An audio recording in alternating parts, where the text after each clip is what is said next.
what is this thing? Gio should never play for U.S. men's national team again because of the action of his parents. What an idiot!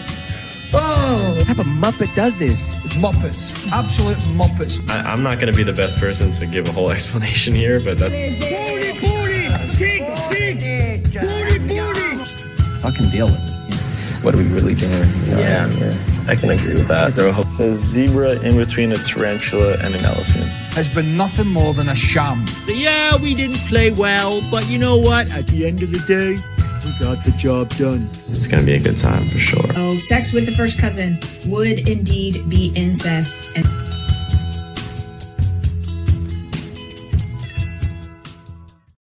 all right, welcome to the Straight Red Card. So much shit to cover today. So much stupidity, too, on the X. The X is just full of just rambling dribblers today. But hey, that happens, I suppose. But we do have a new sponsor today. The new sponsor, and we have a public service announcement to make for them. It's from the Society of Masturbation and Union of Tuggers. That's SMUT, if you can figure that out. SMUT, Society of Masturbation and Union of Tuggers. And this is the public service announcement. May is International Masturbation Month. Have you rubbed one out today? There you go. That was it. That was it. We got a whole $10 for that. That was the equivalent of one of those. What day is today? Oh, it's mothers who have 1 foot day. That's what day it is. No, this is true. May is International Masturbation Month. It's not a joke even. It's true. It is. It's a fact. Sure. A turn in the background says no nut. What is it? No nut November. No and nut. May is all about nutting. No nut November. That's a thing. Yeah. You just trying to fill up the sack with some. I mean, a whole month. You just blow all over. You'd have to tell people Christmas comes early. Hey, tell people to take cover. Take cover. All right. Oh, yeah, sorry. I just thought of another Caven or Cavan topic I wanted to bring up. Oh God.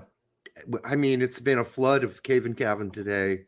It's like he's the new Freddie Do all of a sudden. I hope that doesn't go down the tubes for him, whether through injury or pressure or whatever. But we'll get into it.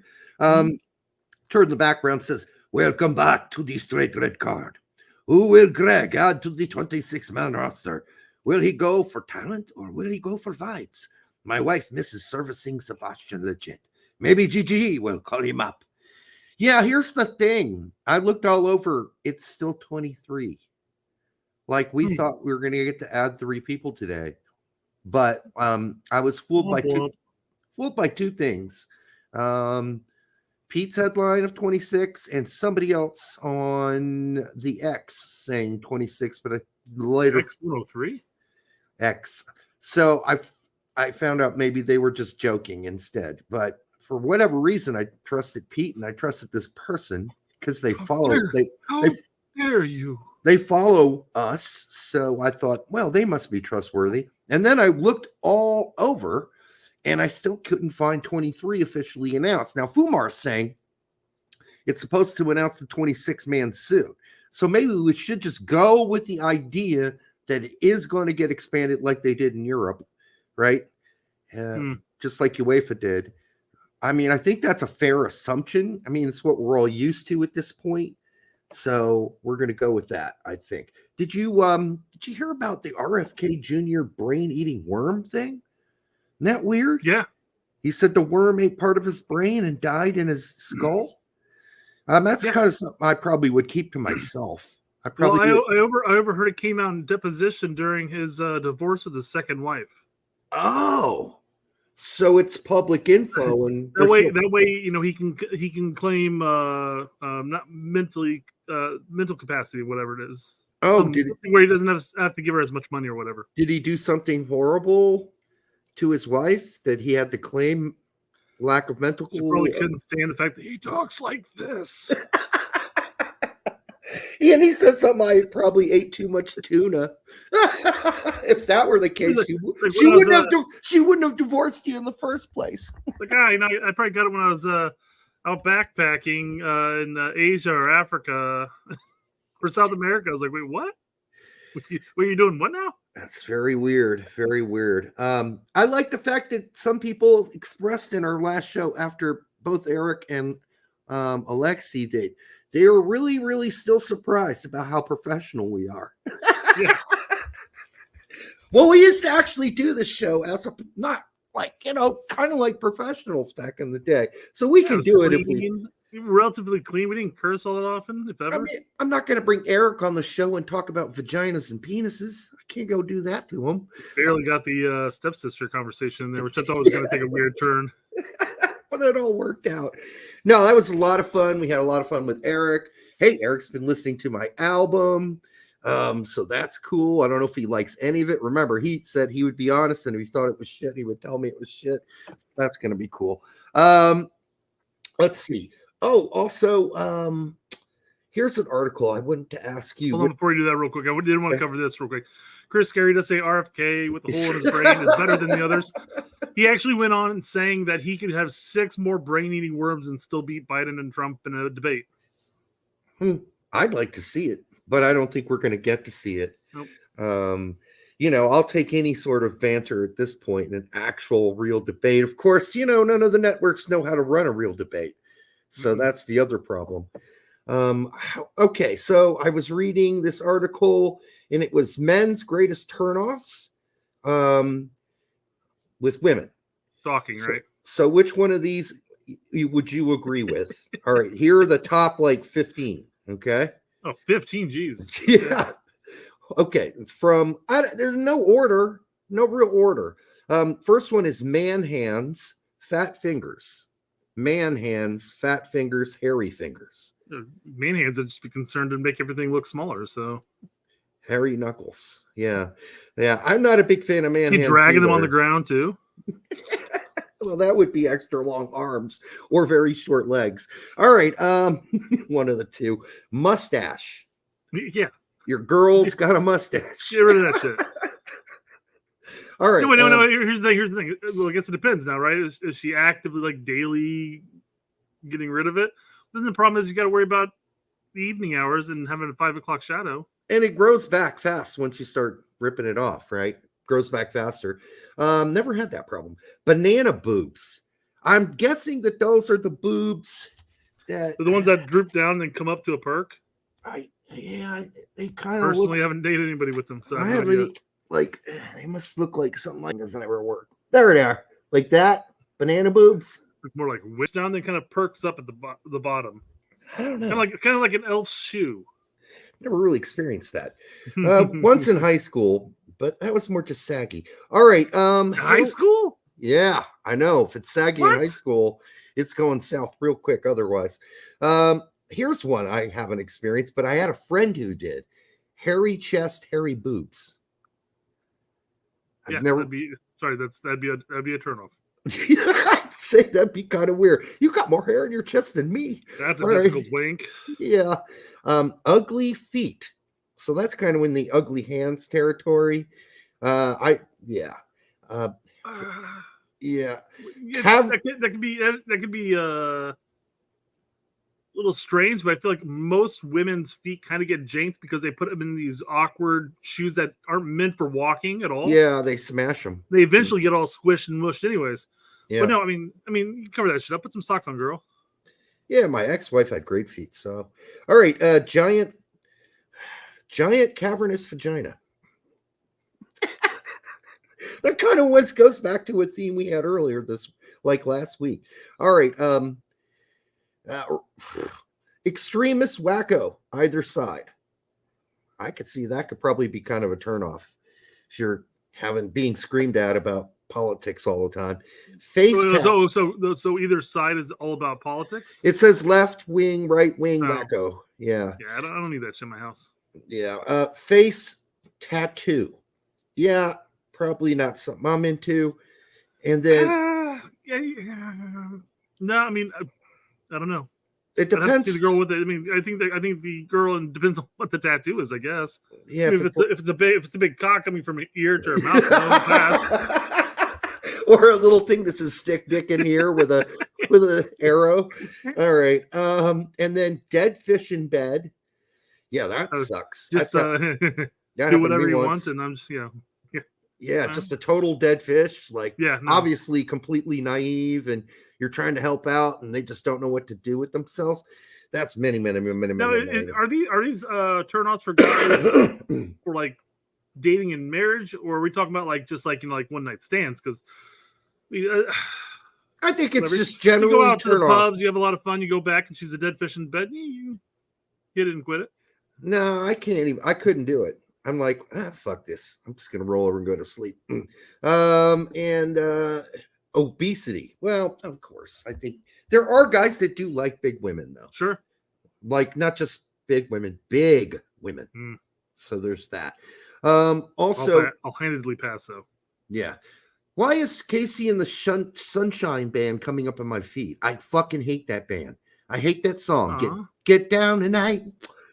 Get down tonight. I fucking hate that song, dude. Why is it showing up in my feed numerous times? And by the way, I couldn't get rid of our last show, even though I rewatched it with Eric. It was on my feed all week, which is good news, really, for the most part. I'm not complaining about that. All right, I know you've got some things to cover, so I'll let it go from there. Was that all 15? Yeah, those were all. Oh, yeah. I think there's a good healthy chunk of those that were no goes. I mean, unless it's like I said, one night stands, hit them and quit them. There's some that are more easier to determine right away, like man hands. You're like, ooh, man hands. I'm out of here. But you're not going to find out about banana boobs. Yeah, we don't need any calluses on these guys. You're not going to find out about banana boobs or giant vagina or any of the other ones, until later. So you find about the mustache pretty quick. Yep. Hairy chest, probably not going to notice that unless you're meeting at a pool. Exactly. And, dead fish, you're not going to know that until, you're swimming in the pool with her. All right. So there you go. What do you got? I know you got some stuff. Chris Gary is asking if this was a game changer or retarded. Let's see what happens. What? What? Oh, chicken cutlet tacos is a game changer. Yeah, I mean, it looks like I got fettuccine stuffed in there. Mm-hmm. I mean, if I'm hungry, that looks good to me. I mean, let me see my question here. Yeah, I said if you had a dish of fettuccine Alfredo with fried chicken sliced up on top of it, doesn't seem that bad. Is it just the presentation? The fact that you got to hold the chicken cutlet, bite into, and grease is going to get everywhere. I mean, it could get messy. I mean, I think that'll taste fucking delicious. I mean, I'm hungry right now, so that looks really good. It looks really good. Yeah, I'll take it. I'm just right. You're sitting. Although this looks more like at a restaurant, so maybe you don't have this problem at the restaurant. But let's say if this was like stuff this looks like stuff that could be done at like a sporting event of some form. Could you imagine sitting there with the games going on? You have to eat this fried chicken in your hand with noodles, and you bite it, and all of a sudden noodles are falling out, grease is getting everywhere. Yeah, you're gonna need napkins. You need something, man. Yeah, but it's meant to be finger food, I guess. Yeah, it's a portable version of fettuccine Alfredo. Basically. I kind of like it. I don't know. I think I could do it without making a mess. I think it'd be delicious. Absolutely delicious. It looks good right now. Yes. Yeah. I'm really hungry. All right. There you go. There you go. It's like a food truck version. Absolutely. Yeah. But judging by the fact that it looks like it's on a table, there's glasses of water. It looks like it's at a restaurant. It is. Yeah, it is. Okay. It's on a fancy taco serving dish. Looks which good is basically just consommate V's. Said consommate V's. Yeah. God, if anybody gets that reference, props. Okay. It's over my head. All right. What else we got? Well, speaking of turnoffs. Oh my god! Yeah. Sometimes plastic surgery just goes a little too far. Okay, right? This goes. Yeah, but yeah. Okay, but this goes way beyond. Like whoever the surgeons are that keep giving her bigger and bigger lips, really, they need to be in jail because this person clearly has some sort of mental. They have a mental problem. I went 40 cc's of collagen. Stuff it up there. I think if you scroll down, it has like the description of take the fat out of my ass, put it in my lips. She can't even close her mouth. Andrea Ivanova, 26 from Bulgaria, proclaims to have the world's biggest lips. Oh God! But that that has admitted to recently getting filler on either side of her nose, also pictured. Yeah, this isn't healthy, and this is what we need to stop. People are mutilating themselves. I mean, you despite the fact that these are labeled as incredibly massive DSLs, she wouldn't be able to use a straw very easily, and she couldn't drink normal. I mean, she'd have an IV pumped right into her system to keep her healthy. There's only one thing I can think of what those things would be really good for. Honestly, I can't think of anything else because nothing else in life would be easy with these. You can't close your mouth, as you said. How can you can't talk? You can't suck a straw. Eric, I'm talking to you. Because in the article it says she cannot close her mouth all the way. Yeah, this is Untouchable says, imagine the other lips. Well, I don't know if she touched those, but like I said, I know there must be some international standards, or at least in Bulgaria, there should be some standards for plastic surgery and knowing when somebody is not mentally all there. You make it sound like she went to some prestigious plastic surgeon to get this done. I think this was just Phil down the street who'd had something in a needle and a syringe and just injected it into her. No, I don't think so. Those weirdo guys that do that, though. They inject themselves into their arms and they have supposedly these. Have you seen the commercials on YouTube and stuff I've been thinking about getting Botox. It's for men. It. Yeah, I've seen it. I don't need it gracefully, for the love of God. I don't need it. I might need it, but I don't care to need it. I'm with you. I know the people who, and obviously you're not one of them, Derek, but I know the people who dye their beard when they start getting a bit of gray. Right. And I'm like, I don't care. I don't mind getting the salt and pepper look. I don't mind looking a little older because, men tend to age gracefully in comparison. More gracefully. That's primarily because we don't put a bunch of shit on our faces and get worked up for the most part. Right. Well, we don't sit out and suntan that much either or whatever. But we do play sports in the sun, and that can wreak havoc. But I'm rather olive skinned, so I never really had that issue. I get a little age. And people start never get respect. No respect. No respect. But anyhow, that one shocked me, seeing that article. I was like, this poor girl. Jesus, what is she? Says, she blows. Yeah, what has she done to herself? Like I said, that's pretty much the only thing that she's going to improve on with those. That's about it. Got me a 2-hearted ale tonight. Oh yeah, the only IPA. Yeah, it's even though it's a double, it's not super bitter. No, it's not. That's why I like it. All right. What are you guys drinking tonight? All right. Oh, by the way, give us some ideas for more guests who might be somewhat controversial. Like Herc is still on my list to get on, so I'm working on that now. I can't imagine anybody being more controversial than the last 2 guests we've had. I know. Seb, maybe. Don't get me wrong. Want people to come on who will speak their mind. Yeah, exactly. Yeah. Right. I don't want somebody coming on that's controversial in the sense of U.S. soccer, right? They're the ones who are like, oh my God, those guys. Right. Exactly. I don't want timidity when you come on the show. I want you to just feel free to speak your mind. We've seen Tab on Pete's show. Pete, Tab still holds some hope of working with U.S. Soccer. So there are certain things that Tab is just simply not going to say. So I'm not sure. I'm not sure if I'm on Tom Bogert's friend list. So Tom Bogert is another one here. Yeah. Judgmental Deity says get Jake on the show. It's Tom Bogert. Been on the show. Tom, listen, here's the thing. This guy has published the same article about Kevin Sullivan 7 times. We'll talk about it. We'll talk about it for too long. Yeah. Yeah. Come on, dude. Enough's enough. I'd love to get John Brooks on, but he doesn't seem inclined to speak out. He really doesn't. If he was willing to speak out, I'd try to get John Brooks on the show for sure. We've been on your side since day one. Come on, bro. Yeah, Jamie Carragher when he's drunk. Hell yeah, I'd get him on. Joey says, a player have 29 hook you up. Again, 29 has an open invitation if he wants to jump on. If he has some news he wants to talk about. I haven't heard from him in a long time, though.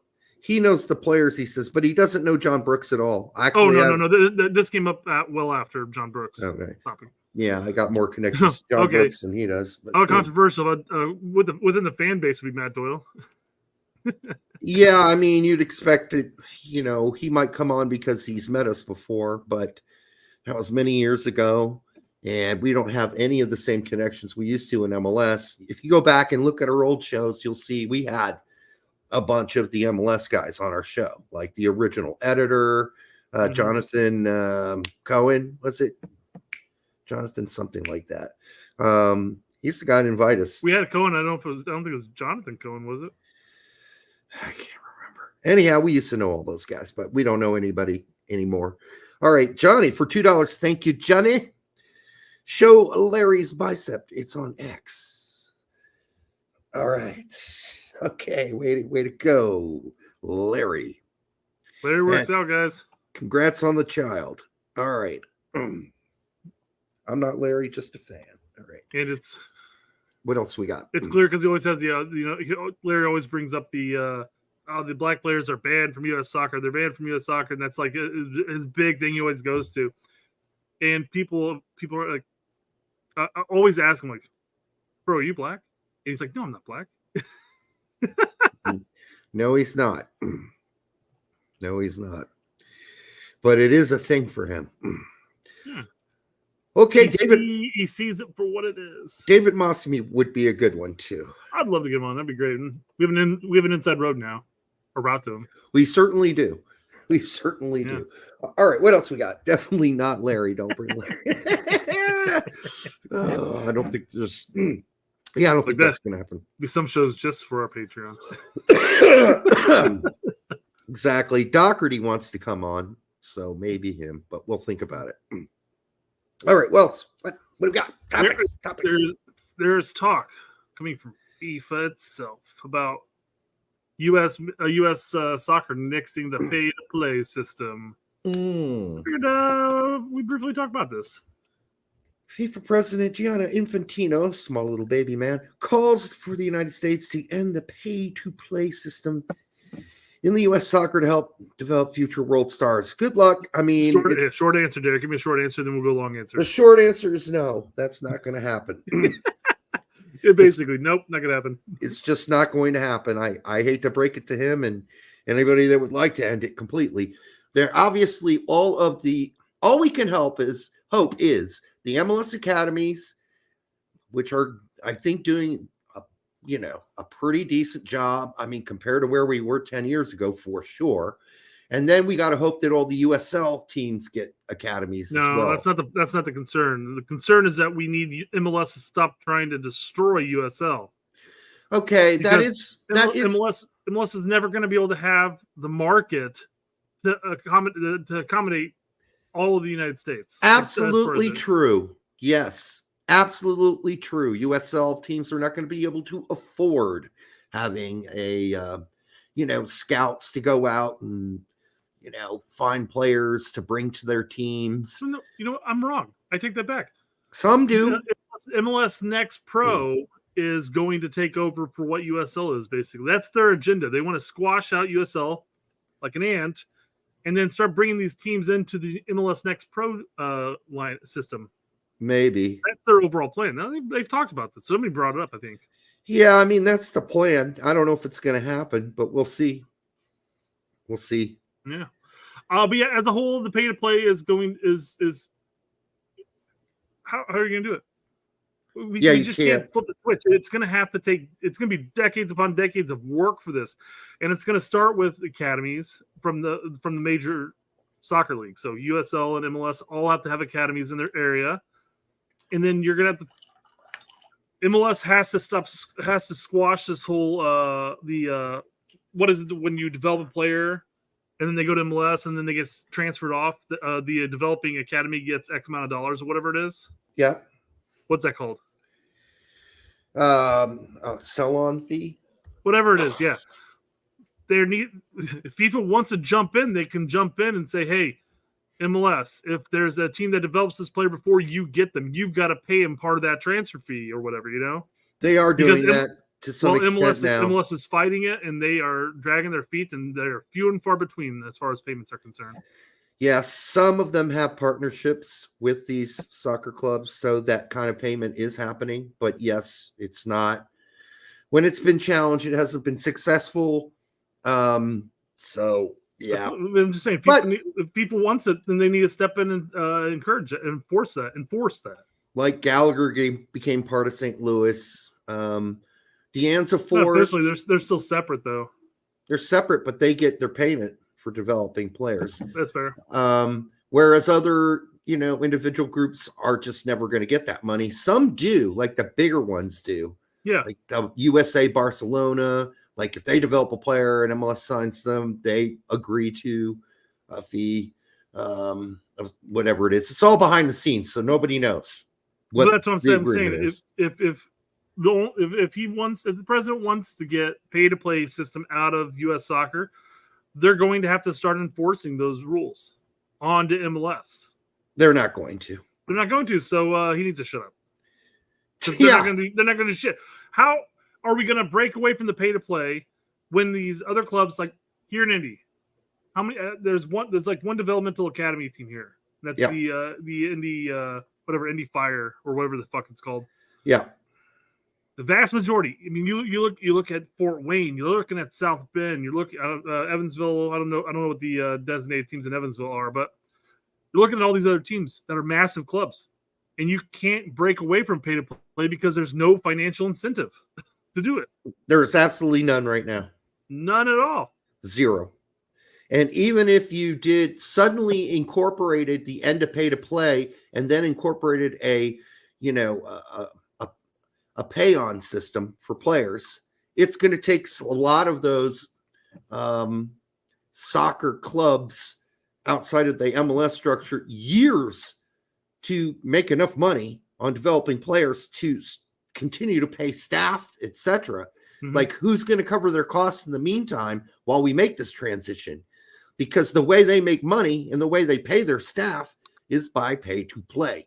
Yeah. And right now there's just there would have to be a slow transition period. I don't know how it would work. There'd be a lot of clubs going under, basically. There would. They'd be a shadow of their former selves. And then in the short term, it would hurt more than help because you'd lose all these other smaller clubs out there developing players. So I think if you really want to try to implement it at this point, USSF needs to put pressure on MLS, basically say, hey, you're big enough. Stop trying to expand and let the other leagues grow and develop. I mean, if you're that concerned about them, outperform them. But again, we're starting to see it. How many MLS teams? We saw Houston go out in the U.S. Open Cup this weekend, along with all the ones prior. I mean, there are fewer and fewer MLS teams in the U.S. Open Cup at this point. Yeah, because there were fewer and fewer to start with. That's very, very true. Indy beat San Antonio, and now they're off to play Detroit. I mean, at that point, it's like we're going to be in the quarters or the semis before we actually face an MLS side. Yeah, that's fine. I mean, that'll be great. I mean, it might be one of our last hurrahs, but we'll get to that too. Yeah, I imagine. That's coming up very shortly. Yep. Actually, incredibly short. Let's talk about it now. Okay, that flows right in there. Some Indy 11 fans want all human remains removed from 11 Park.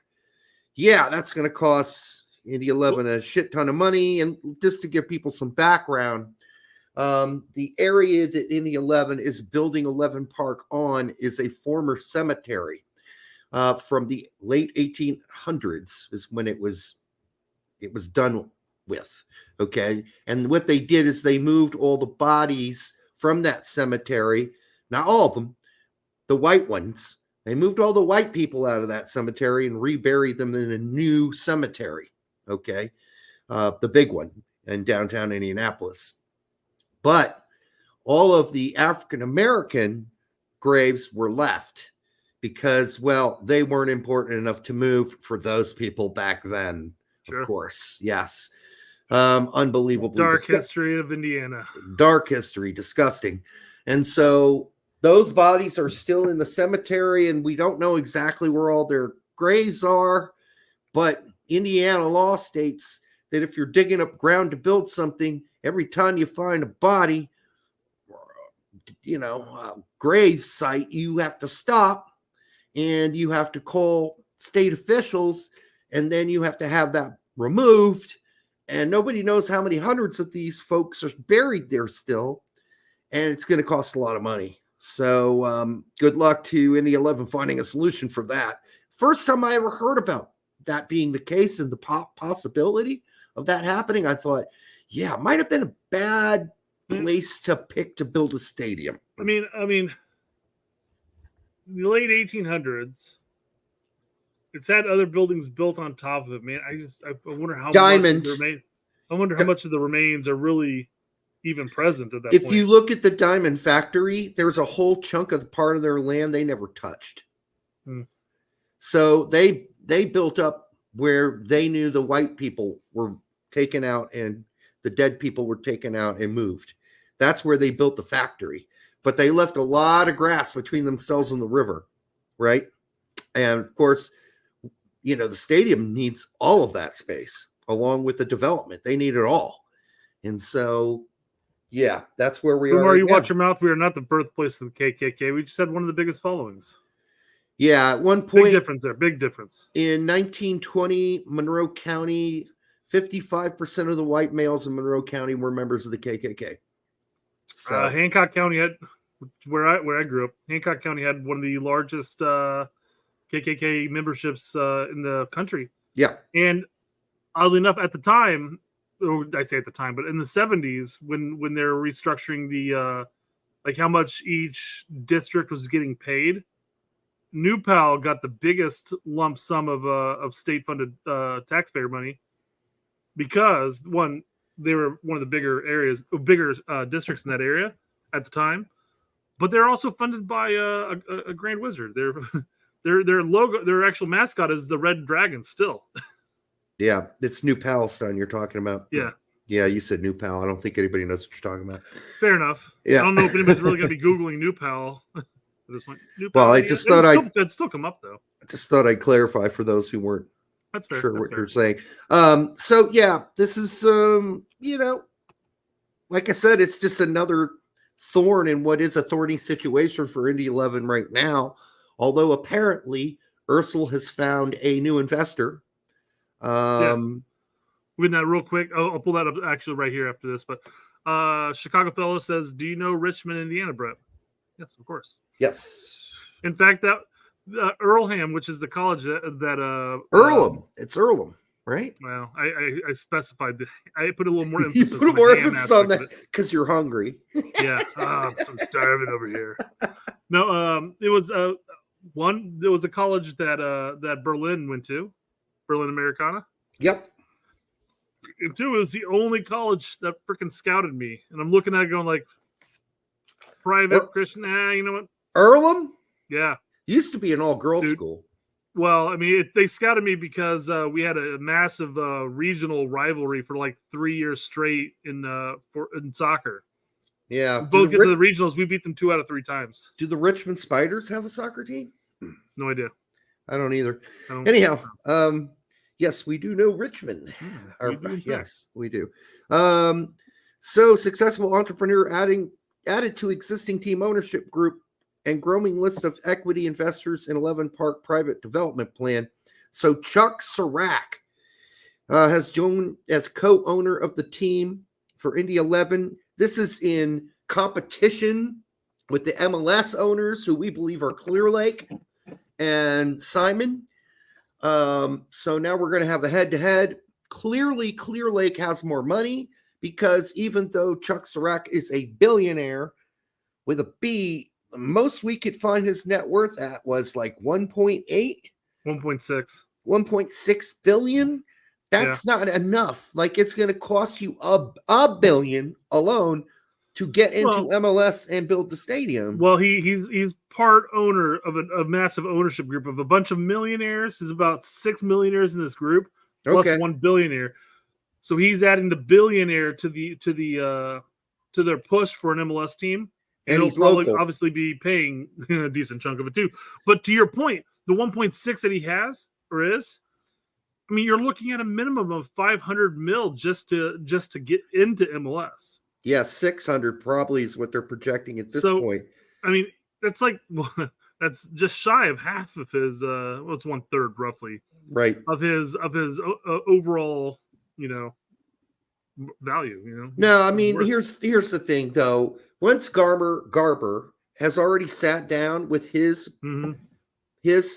picked out specific billionaires that he wants to work with to create a team that are his friends and people he knows and that are also connected to Herb Simon and Chelsea and other investments that are soccer oriented, he's more likely to stick with them than go, oh, wait a minute, Ursel.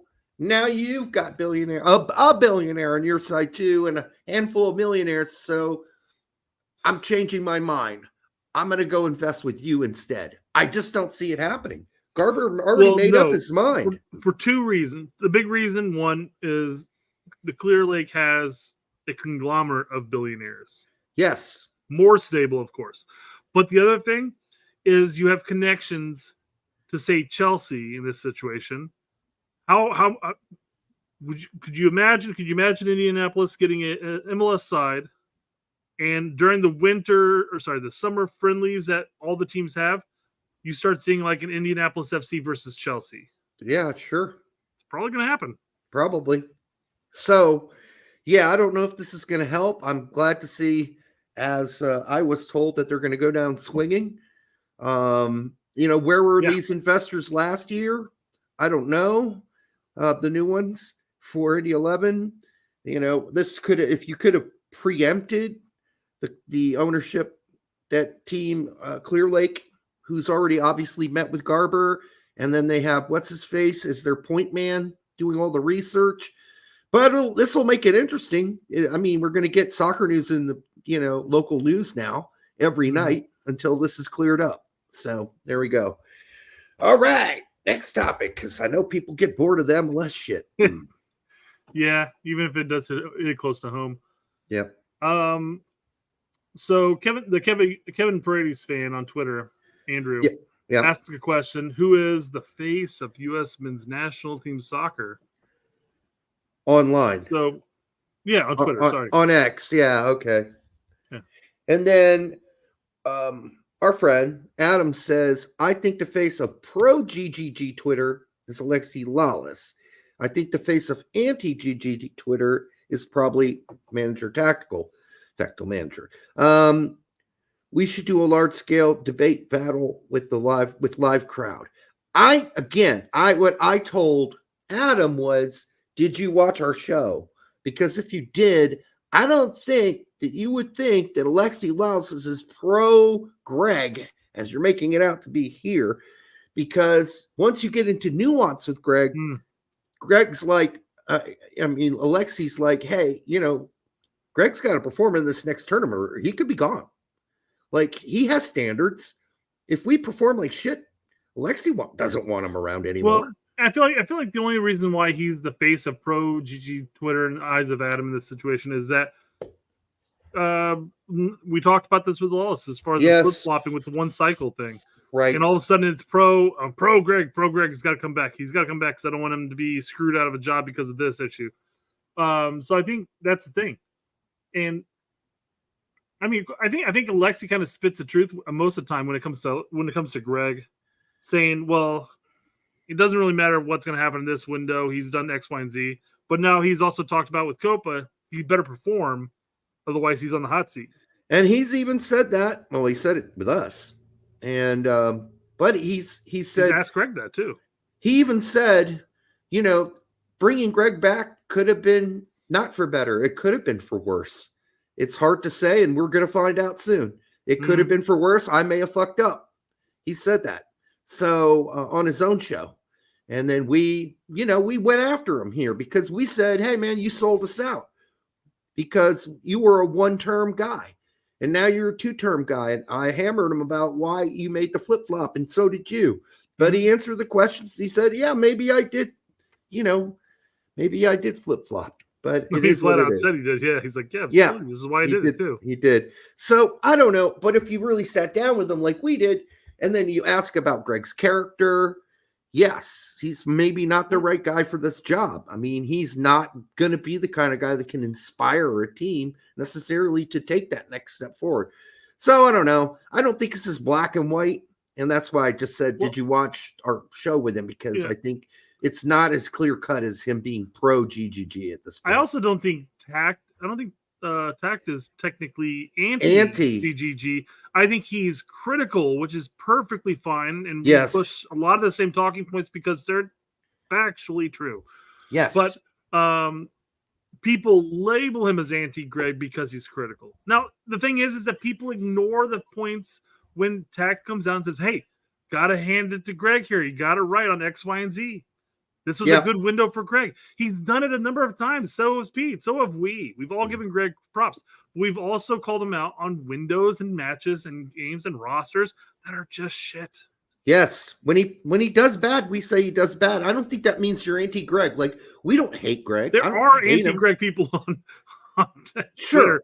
Like, I mean, there are people literally like going to every single U.S. men's national team post and saying, hashtag Berhalter out, hashtag Berhalter out, hashtag Berhalter out. Well, I guess the faces that people are looking at Tact or looking at Pete, they're not looking at us for whatever reason, but they're looking at those two and saying, like, you guys are really anti-Gregg because you were overly critical. They won this. They beat this team 1-0, and you guys were angry with him. Well, hashtag Berhalter out is just people who are done. I don't think that's even necessarily anti-Gregg. I just think that's or dumb. Done. D-O-N-E. Okay. There are people who just have had it. They've seen it. They know what we're going to get going forward, and they're like, 100%. I want to move. They want to move on, and I'm totally fine with those people too. If you've come to your wit's end with Gregg Berhalter, I get it. We have too in many ways. So many times. I felt like I can't stand another game of watching this. Except I love the players and I love the guys and I want to support my team. But God help me if I have to watch another Gregg video talking about African dogs or any other zoo animals and or about changing the way Americans view American soccer. I'm going to puke. I mean, I already did want to puke. And that's why we brought that up on the show with Lawless too. And Lawless said, yeah, he's not good at this part. He's really bad at it. So Brad Pendleton says, Tact is totally anti-Gregg. He wants him gone just like most of us. Anti doesn't mean you personally hate someone. That's true. Okay, if that's anti-Gregg, that's fine. Yeah, yeah. And Tact and most of us can look at it and say, like, hey, I don't think Gregg is quality enough to be running this team. Yeah, I think maybe it shouldn't be anti-Gregg because that's too morally confusing. Realistic? I think it's just Gregg Berhalter out is where he is. That's what it's saying, yeah. So anti-Berhalter. I mean, if Berhalter leaves this job, I hope he gets another one in MLS and he does fine. You know, I don't have anything personal against him. Guaranteed, if he were to leave U.S. soccer today, he would have an MLS job like that instantly, almost instantly. Oh yeah, I'm sure he would. Guaranteed. Yeah. So let me pull that back down. And I did want to pull up something that came up on our Twitter feed just recently from a fellow Hoosier. Okay. So IBJ. Can I just say this real quick? Fumar makes a great point. Honestly, assessing job performance and being anti, not the same thing. Isn't being anti, yeah, exactly. 100%. I think if you come to your wit's end with Berhalter and you want him out, that isn't necessarily being anti-Berhalter. It's just about realizing where we're at, what the facts are on the ground, and saying, I think he needs to go.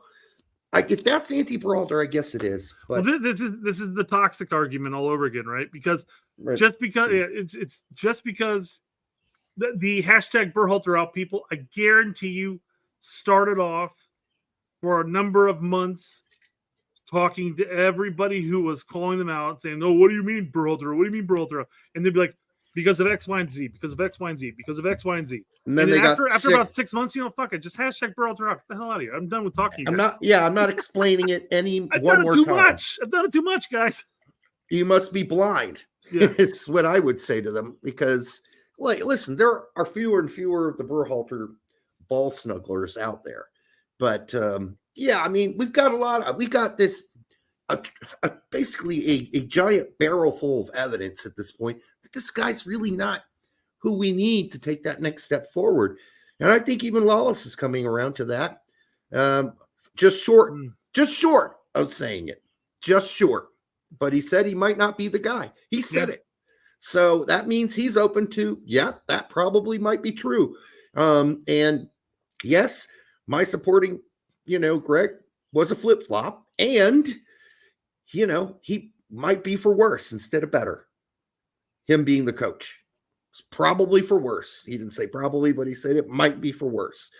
All right. Winalda and the straight red card are all I can tolerate. Glad to be amongst that list. Yeah. I No, appreciate that.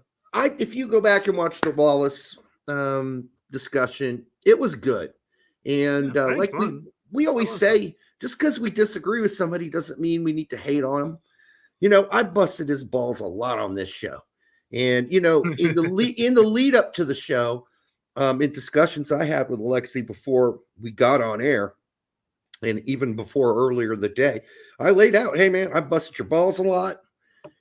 I've said some pretty, nasty things about you, not personally, but, I might have called you a name or two. He's like, I don't give a shit about that. Everybody calls me names. So there you go.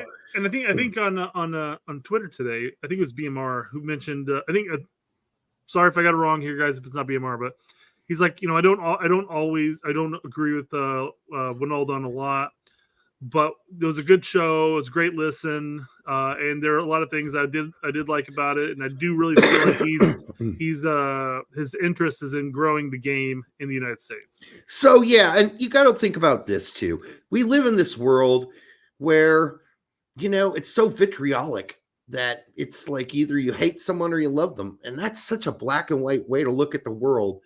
I think what people get when they come on our show and they watch us with Lawless or Winalda is they see a human side of them, because dare say that's the most unprotected, honest, and just like natural discussion they've probably done in a long time with media. In this case, independent media. And man, it was just like sitting down at a bar with those guys and having a conversation. And that's what it's supposed to be like, folks. Yeah. I loved the conversations that weren't necessarily about current events, even with those two. Yeah. That was the best. I thought those were the best stories. Listen out. Yeah, I'd agree. But yeah, so my thing, and I tagged you, and I'm sure you saw basically responding to BMR was like, that's the point that Derek and I always try to push with people, is that we don't have to agree on everything. And in fact, if you were to sit down and talk to somebody, you would agree on more things than you would disagree on things. Hell, Pete, and shouldn't be focusing on we shouldn't be hyper focusing on those things that make us different, is what I say. Pete and Adam and I disagree on, things here and there all the time. Sure.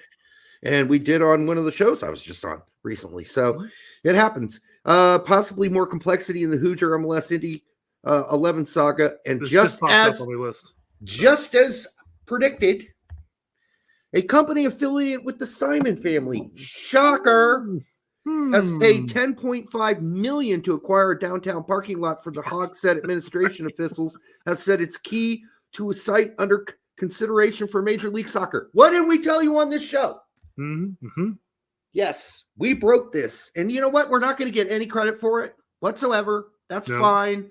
When it comes out, it's Simon and Clear Lake, and we figured it out 2 weeks ago. No one's going to give us credit, and that's fine, because we're not big, and we're not CBS or Fox or whatever it is. But we broke it here. All right. Yeah. It is frustrating sometimes. No. Yeah, I mean, we did the Brooks stuff. We did that, and you know what? The 100 people watching right now, you guys know.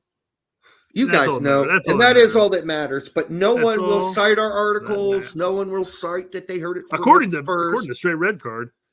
Well, you know what? You watch Jimmy Conrad sometimes on the show, and I know he's not going to say, well, I heard this from the Straight Red Card guys for the first time about John Brooks. But now it's just like, okay, yeah, everybody agrees.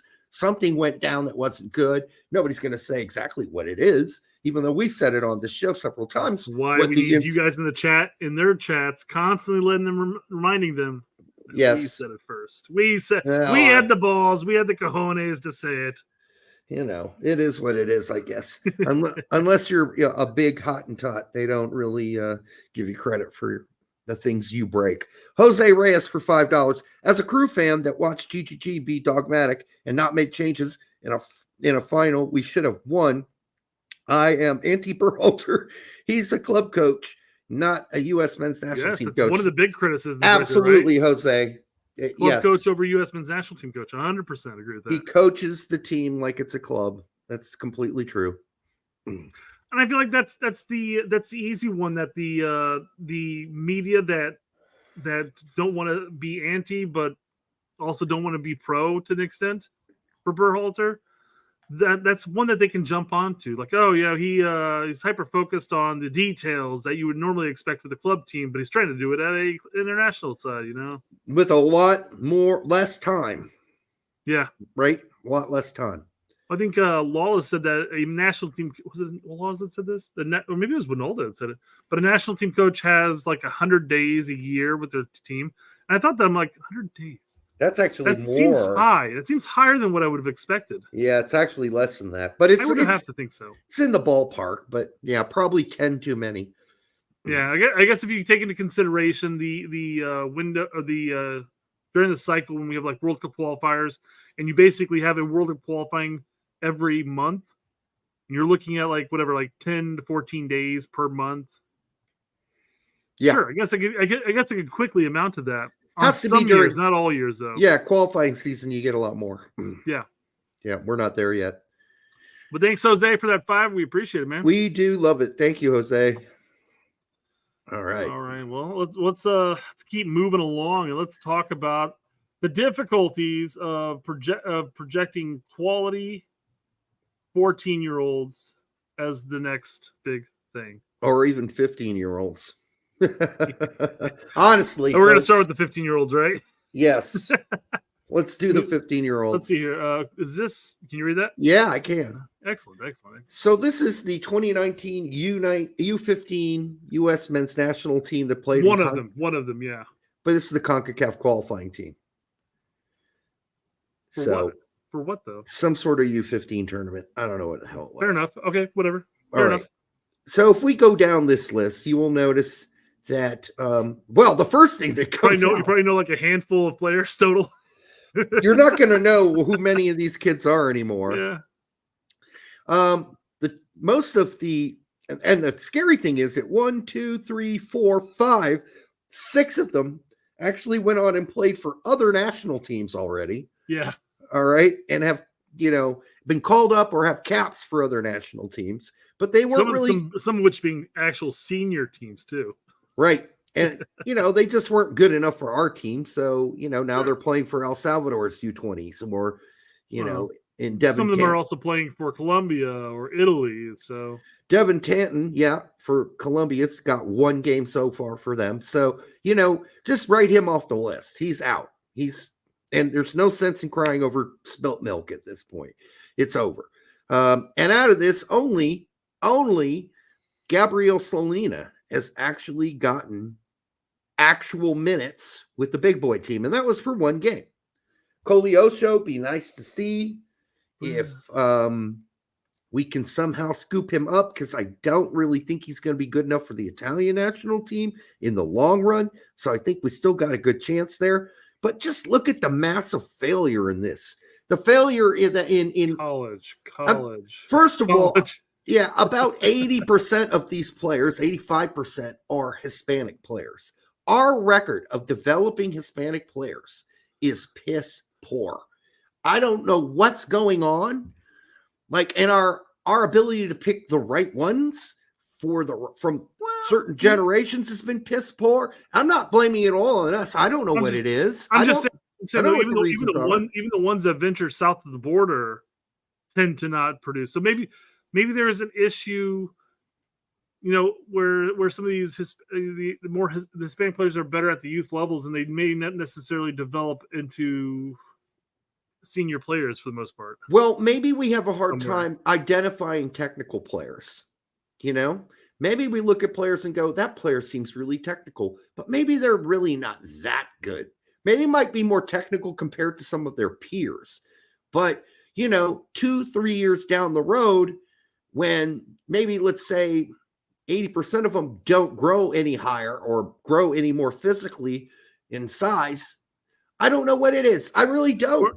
I don't understand what's going on. Why so many of the Hispanic players on this team amounted to nothing or at best college. It may also play into the factor though that when we look at these youth players, one thing that plays a big factor is going to be the physicality aspect, not necessarily the soccer IQ aspect. And I'm going to bring this up as an anecdotal bit of evidence here. But there's a kid that we coached at the U10 level, U10, U12, that wasn't quite there at the physical aspect. And this is a bit different than U15s. Hopefully at U15s, you're a lot more athletic at that point. But this kid wasn't overly athletic. But you can see him play the game, and he's doing all the right things. He understands it better than the rest of the physical players on the pitch. And then what was fun is seeing him when he got up into high school level. And he was a starlet for like Fisher's high school team. Mm-hmm. And it was just the way that the physicality, while the IQ was there, the physicality wasn't there. So again, it may be a factor of one of those things where these kids may be physically gifted and technically gifted, but as far as tactically, who knows? I would guess they're probably tactically and technically, they must be to get picked for this group. I would think so, but I mean, the pool available is gigantic. So maybe we're just picking the wrong players. And I know it's hard to, and this is part of the point.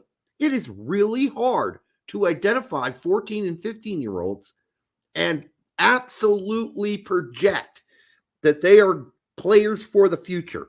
Because if we go down this list, a lot of these guys play for college teams now. Some of them play for Monterey's U23s. That's Antonio Leon. I remember when he went over there and when he, took some caps for Mexico's U23 team and people were like, oh no, we lost him. Well, guess what? He's 20 years old and he's still with the U23 team at Monterey. Mm-hmm. I mean, if he was really that spectacular, he'd at least be training with the big boys. You would think at this point. 20 years old is no longer a teenager. We're talking, you got hair on your nuts. You can legally drink in Europe and a lot of other countries at 20. I don't know. Not only that, but some of these kids have mounted nothing more than just at the national level being U15 call-ups. How about the no clubbers? Alan Rodriguez, Chicago boy there. Alan Rodriguez, no club. Leonardo Torres, no club. Federico Olivia, no club. But I mean, wait. Where did he even start at? Where did he start at? Atletico Madrid. Okay, so it's crazy. What's happening here? I don't know. I don't know. You've got it. U15 that's playing over at the Atletico Madrid Academy, and you're like, oh my God, we've struck gold. We've struck it. Here's the crazy thing about like any academy like Atletico Madrid's. They don't just pick like 18 guys. I mean, you know how many kids are in the Atletico Madrid youth development programs? At every age level, it's numerous. It's, we're talking 50, 60, 80.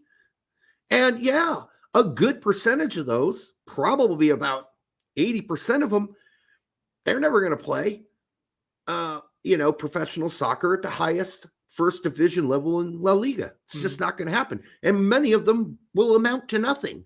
They might have just gotten a shot at the team because somebody saw them at a good day at a park somewhere. Sure. Or maybe they were a really good U12 player. And so even maybe the U15 coach has a really good friend at a club that said, hey, this kid's really good. You should probably call him up. Right. And then he comes up and he plays and he's like, I've seen better. Right. I mean, and then, a lot of people were really high on Ethan Johannes because he was at AZ. And now, I mean, he can't even make Den Bosch's team. That's a Division II team. He's 20 years old, and he can't make their big boy team, at least the bench. He's still training with their U21s. Come on. Yeah, but look at our boy Gaga. He's over at Eupen. Eupen. You're mocking Pete again. All right. Yeah. Eupen. Yep. So we got one good player out of this, and if we're lucky, we might get two if Luca Colioso picks us. Derek, but this was in 2019. Why are we concerned about some 15 and 14-year-olds from 2019. Let's worry about today. Yeah, the reason that I brought this up is because everybody went living batshit over Kevin Sullivan signing for his his third contract with Philly and his second one for Man City, and it's like it just exploded. Contracts upon contracts. It exploded on X today. I was going through my feed. It's like Kevin Sullivan, Kevin Sullivan, Kevin Sullivan, Kevin Sullivan, Kevin Sullivan, Kevin Sullivan. Break My out the notifications lube. were exploding because you kept tagging me on all this shit. I know. I couldn't believe how nuts everybody went. And it reminded me so much. And a lot of people don't remember this because they weren't around. They're like, what are you worried about, man? Okay, well, how old are you? Oh, I'm 30. Okay, yeah. So you have no fucking clue what happened back in the day to Freddie Adu. You were still wearing diapers. So you weren't around for the blow up. For the blow up in the media on that kid.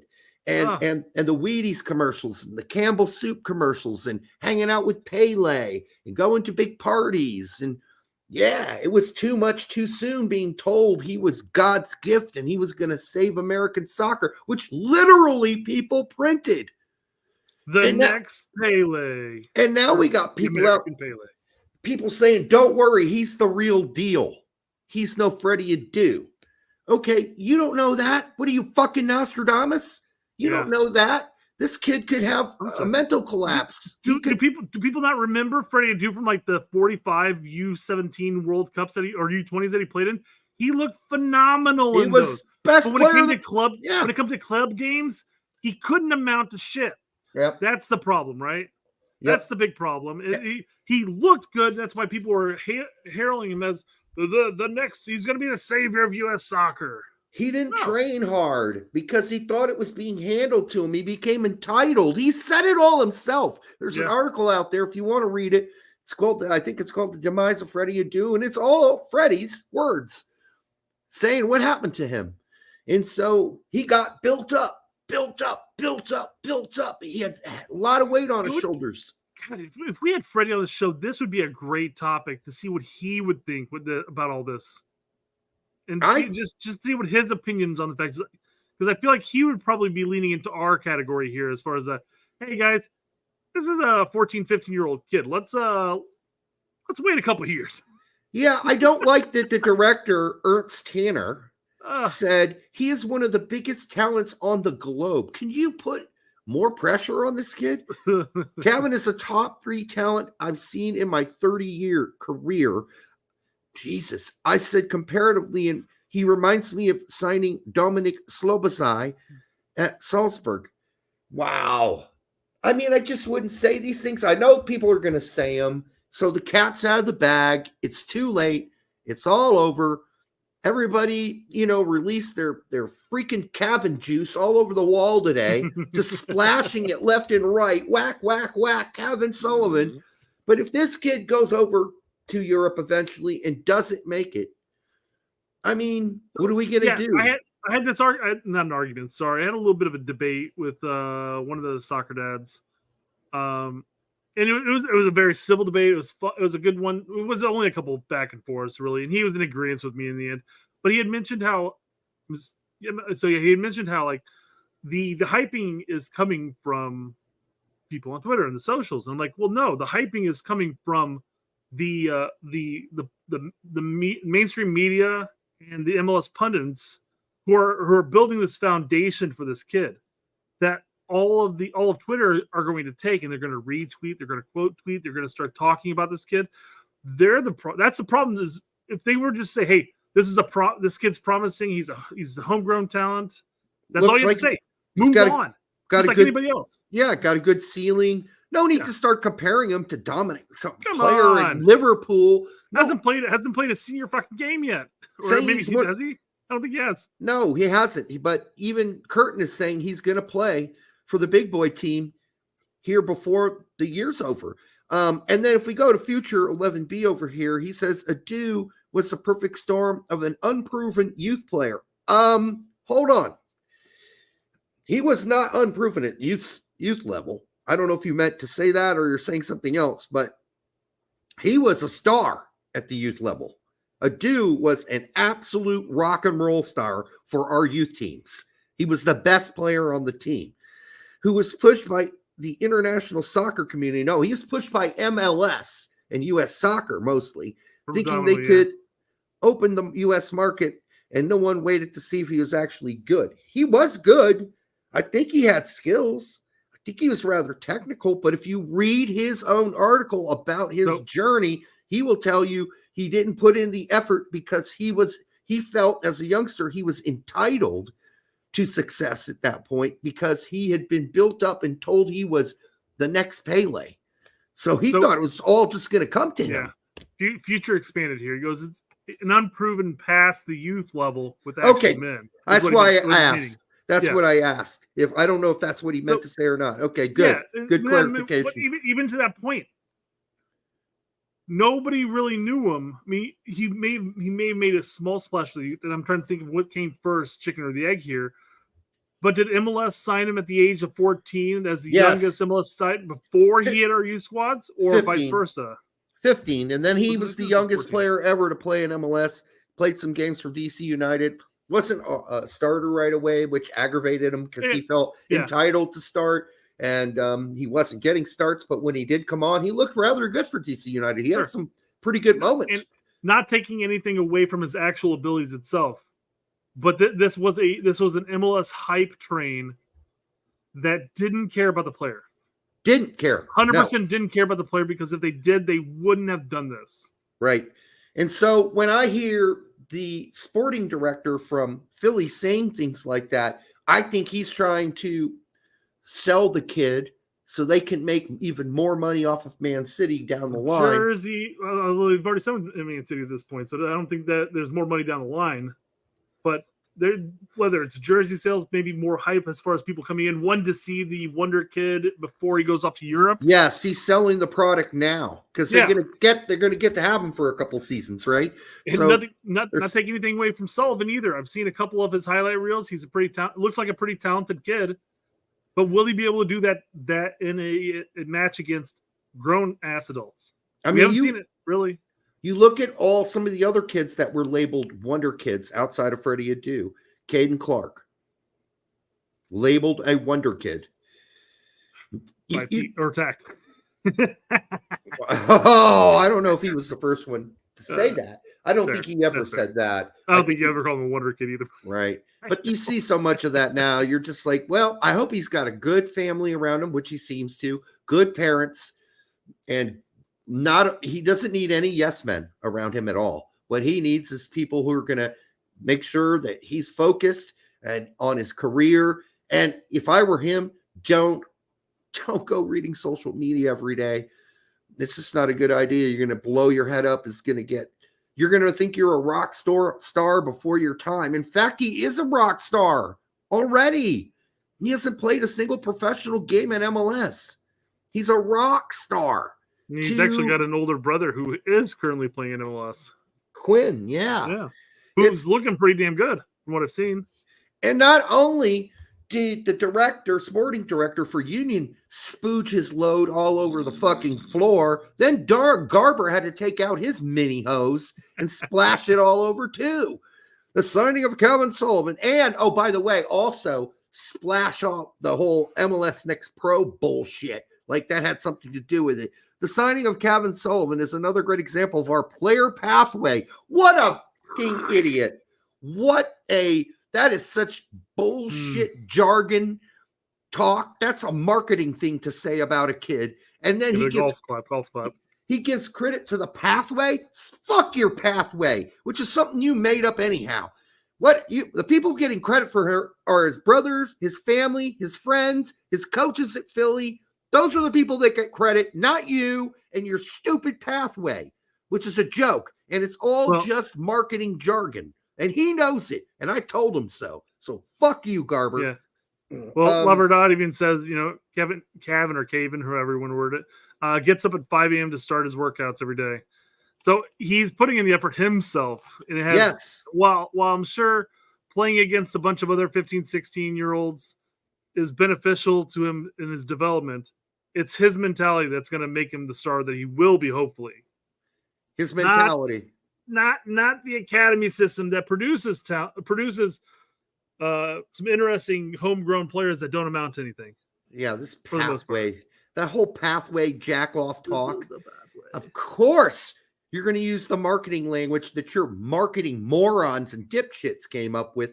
They're at MLS Soccer. It's I'm sure they're the ones that came up with MLS Next and MLS Next Pro. All right.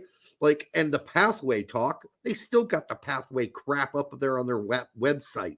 What? Of course, it's a pathway, dumbass. It's the minor youth leagues leading up to developing players. You don't need to bark it out like a tiny dog with a small penis constantly. We look forward to seeing Caven play alongside his brother Quinn with the Union. We're proud to see another academy player make MLS his league of, well, he didn't really make it his league of choice, you dumb fucker. Got a force for another year and a half. I mean, he's going to go to Man City. That's his league of choice. But this is his couple years until he's 16 where he's going to develop, and that's great. But you shouldn't take any credit for it, Don Garber, because you had nothing to do with his development at Philly. Nothing. Except for maybe requiring Philly to build an academy, which I don't believe they were required to build until just a handful of years ago. I think Philly had an academy straight out the gate. But I'll give Philly props as far as helping to develop the kid. Yes. But once again, it's not necessarily the actual academy league itself is nothing special. It's no different than the developmental academy league that we had prior to MLS's academies. You still had very talented players playing very talented players, and they can develop at their own clubs at their own way. But 100%, if he's going to succeed, it's not necessarily due to what Philly was, how they're developing. I want to give Philly some credit here. Give Philly credit. Yes. Philly gets the credit, but it's going to be down to the player himself. You know what it's not down to? The player pathway. Yeah. Okay. That's what it's not down to. Okay. The player pathway is, for the most part, organic. Like if he's not good enough in the Philly Academy, he's gone. And has nothing to do with MLS Next and MLS Next Pro and the pathway, the player pathway. All right. Just shove that marketing language straight up your ass and set it on fire. Lou Coutry, look at the 2019 France U7 team that played in the World Cup. Most of them are not even playing in top leagues or even in lower divisions, and none of them have played for the senior squad. Exactly. And on that team, there were two players, I believe, or maybe even three specifically, that people touted as the next greatest thing in France. And they just didn't work out. They didn't work out. I can't even remember their names. Well, the funny thing is when you're I feel like this overhyping aspect comes down to less developed countries when it comes to soccer culture. Yes. I mean, how often do you think fans in France or Germany all splooge over the next hotness? Well, the only they one have 45 of them coming up with the word work. I know in the Barca Academy, the kid that's now playing at LAFC, the fuck is his name? Puig, right? Ricky Puig. He was highly touted by Barcelona. And then he was also known as a head case. Actually, Barcelona did that to him. They kind of made him out like he was the head case. But he was supposed to be one of the next great rock and roll stars at Barca. And that shit just didn't work out. So now he's here plying his trade in MLS. Will he go back to Europe? I don't know. Will he ever play for the Spanish national team? No, I doubt it. I seriously doubt that. From a club standpoint, I can understand looking at your academy teams and saying, dude, this kid right here, I'm stoked about this kid. He's going to be a fucking baller.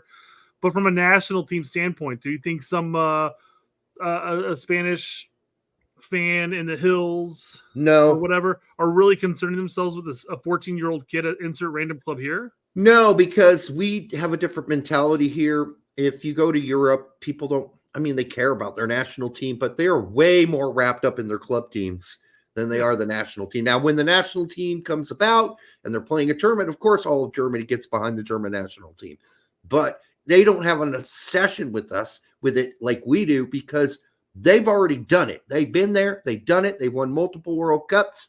They figure this is just part of the organic process at this point. So for us in the United States, we were looking for our first world-class player. And now we're dubbing this kid as the for sure guy. I even see somebody who said he's going to be better than Pulisic and Reyna. I had that, yeah. Here he is, Mr. Irrelevant. That's why you're Mr. Irrelevant, because you can't say things like he's going to be better than Pulisic. Because You're not following us. You don't know that. You're not fucking Nostradamus. All right? You're not a soothsayer. You're not a god.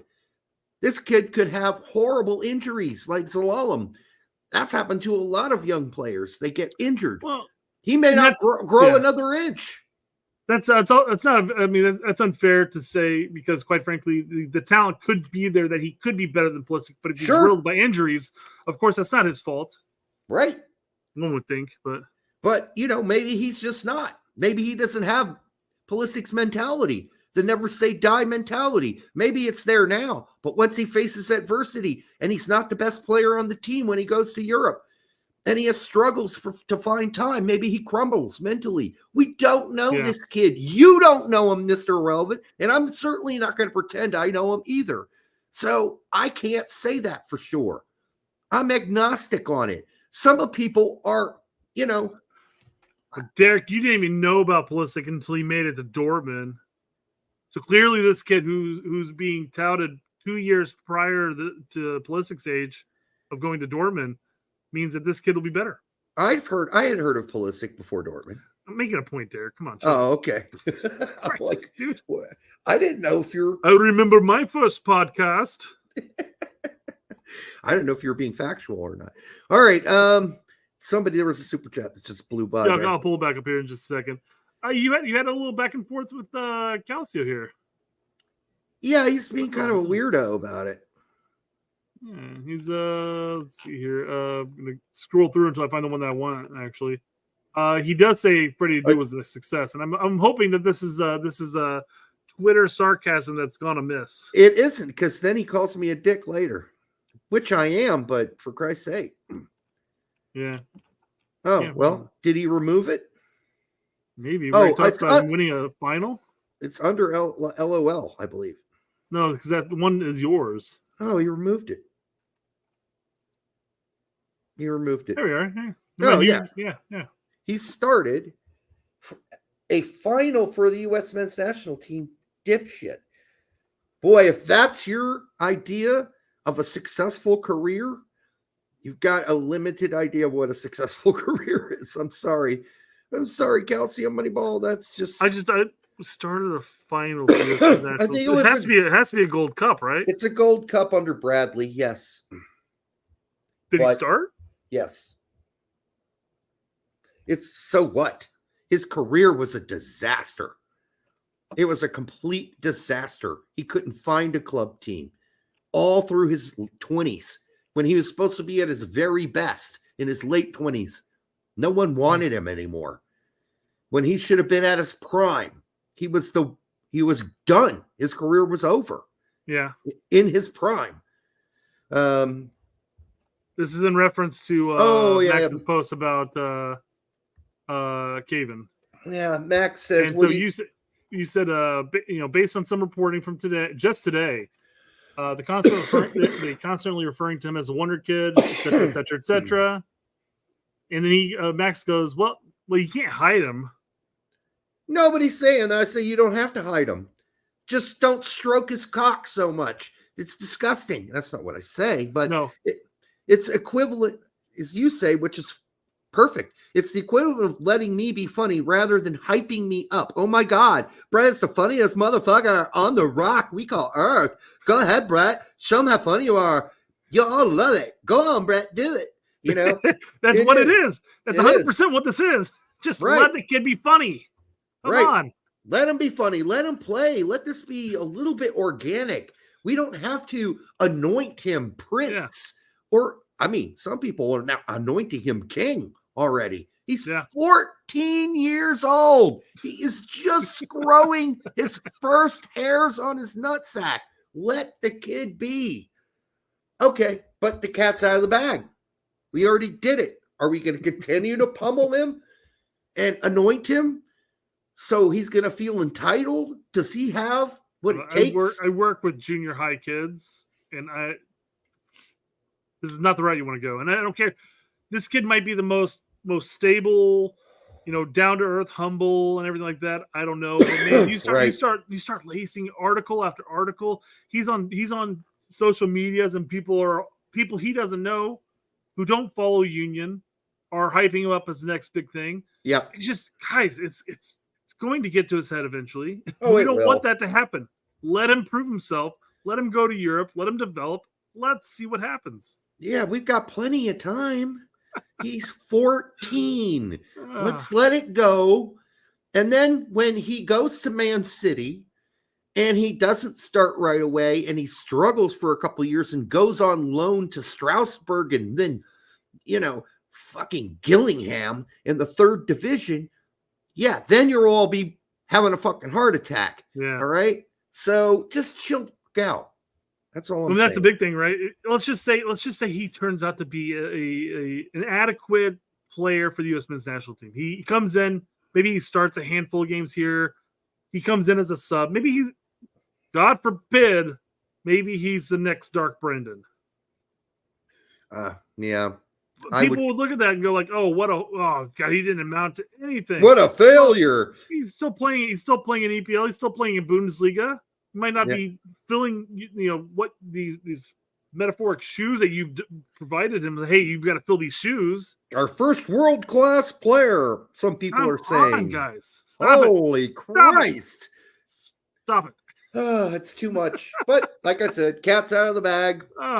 People riding that train today, that hype train, they had their tissue out and their lube, and they were stroking it on the hype train all day today. There was cum left and right flying off the train. Derek and I cannot be the voice of reality. We can't be the rational ones in the room. We're the ones that are talking about stepsister porn. Come on. We've been through pain. That's how we know. We've been through this multiple times. Zelalem was supposed to be the next great thing. Now, to be fair to him, injuries took him out. Respect. So that can happen. So let's just chill out here. I hope, when Zelalem was at Arsenal, I mean, people were jerking it left and right. And I, unfortunately, was one of them. I've learned my fucking lesson. I do not whip out the lube anymore for young players. It's just as not Larry working. says, Derek, let's stop focusing on the children. Yeah, that's all. But let's move on. Let's move on to a more rational topic here. It's all metaphor, though, people. Yeah, 100%. Yeah, but moving on to a more rational topic, guys. Do not panic. Do not panic. Cap them now. Cap them now. Because this is much more rational. Okay. 18-year-old Grayson DeToni is a center back who's been in Bayern's academy system since he was 12 and is now training with the first team. There should be another flag there. He's a dual nat, but he didn't add the other flag, which would be Italy. That's what the last name alone would lead me to think that, yes. Yeah, that would be my guess.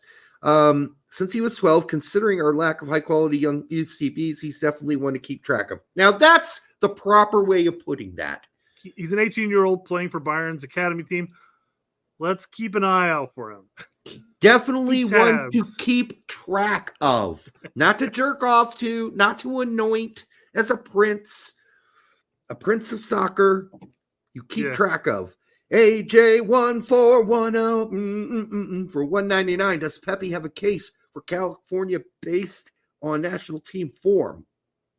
For California?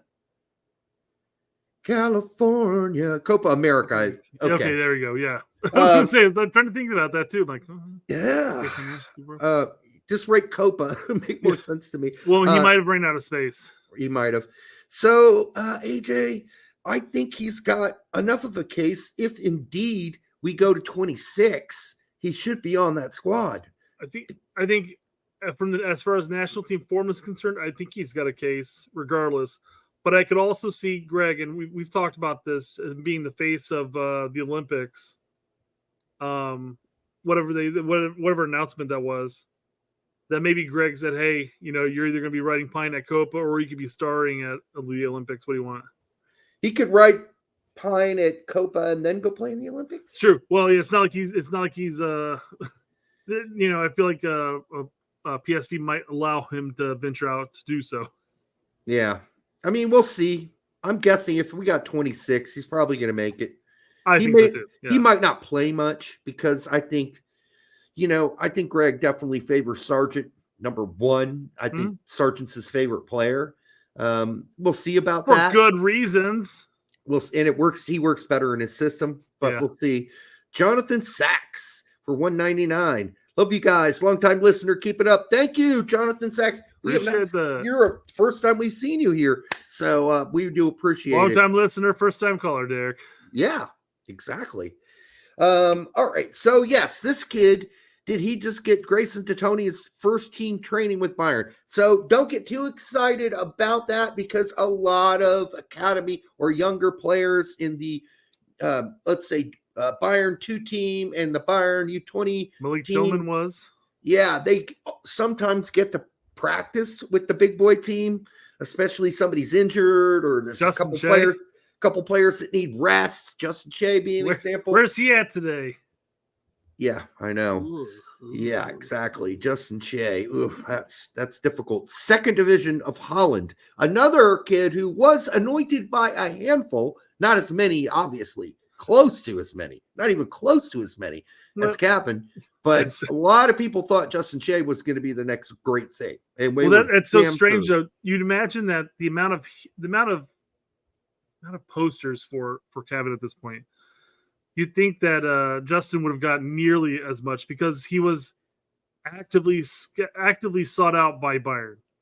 Yes, he's getting first team training, actively sought out. He played well for the youth teams. Yeah. I mean, if you look at anybody, you'd be like, well, I mean, Justin's got a better chance at this point because he's playing with some big boys right now. Kobe Hernandez Foster, who's now playing in USL and I believe scored recently for them. Again, another highly touted player. But I don't know if people are using the words wonder kid, but people were definitely saying this kid's going to make it in Europe. He's got all the skills, and that didn't work either. So again, just cautionary tales. Maybe getting ahead of yourself. So poor U.S. men's national team reports is putting together the list of every American that plays in Europe. I think he last was at 502. He must be just be in complete pain. He could have just reached out to you, Derek, and said, hey, how did this work out for you, man? You're like, don't do it, man. Don't do it. Don't do it. You'll be not worth it. Stop it. You'll be up 2 days straight doing this. And then what I wrote him was, dude, just skip the Irish teams. You don't need to do Ireland. Nobody of any worth is playing in Ireland. Skip Ireland. Whoa. What about Scotland? Because we do have... Scotland's fine. Question about Scotland. The Welsh teams that play in England, fine. But otherwise, you can skip Wales. You can skip Ireland and Northern. Nobody plays there that's any good. Okay, not American, not a dual nat. But by the time he was done with his listen, I don't think he's done. No. I think he was at 500, and he still had to do like Romania, Bulgaria. I'm like, dude, there's some countries you don't need to do. But, he's being thorough. That's what we're telling you people too. There are nearly 1,000 dual nats over in Europe playing. Okay, 1,000's probably pushing it. I'd say somewhere around 700 to 800 dual nats playing in playing in Europe right now in countries all over Europe, Sweden, Norway, Finland, all countries we don't really pay that much attention to, Denmark, Croatia, Serbia. And if you added up all the numbers of dual nats in all those countries, your head would be spinning, which is what this poor guy was doing when he was posting that up. He was going, I didn't know there were going to be this many. I thought they'd be like, got to do like 50 or 60 of them. What the hell? We can't cap them all. Nope. We can't cap them all, folks. All right. But Tom's keeping us active on another 16-year-old. Tom says, Tom, don't bogart that joint, my friend. Says Rangers closing on signing highly rated Scottish USA duel Nap, midfielder Alexander Smith. Could that be more of a, could be Scottish, could English, be, Scottish name ever. yeah. To his UK through and through, baby. Yeah, I know. To his first pro deal, I'm told. Nothing done yet. Still some MLS clubs pursuing and Premier League clubs. Well, that's kind of that's a big gap there. I like how MLS was thrown in the front, right? Yeah. Some MLS clubs are interested in some English Premier League teams. I mean, I hate to tell the MLS clubs this, but if Premier League clubs are really interested, they come a knocking, yeah. They got more.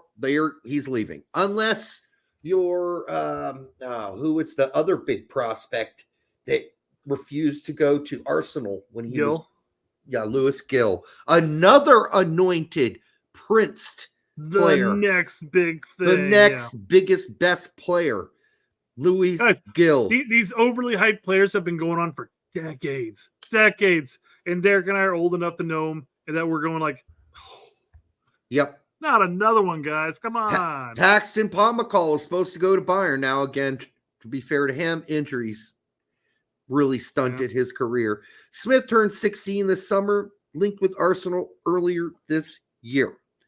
I say good. I say track him.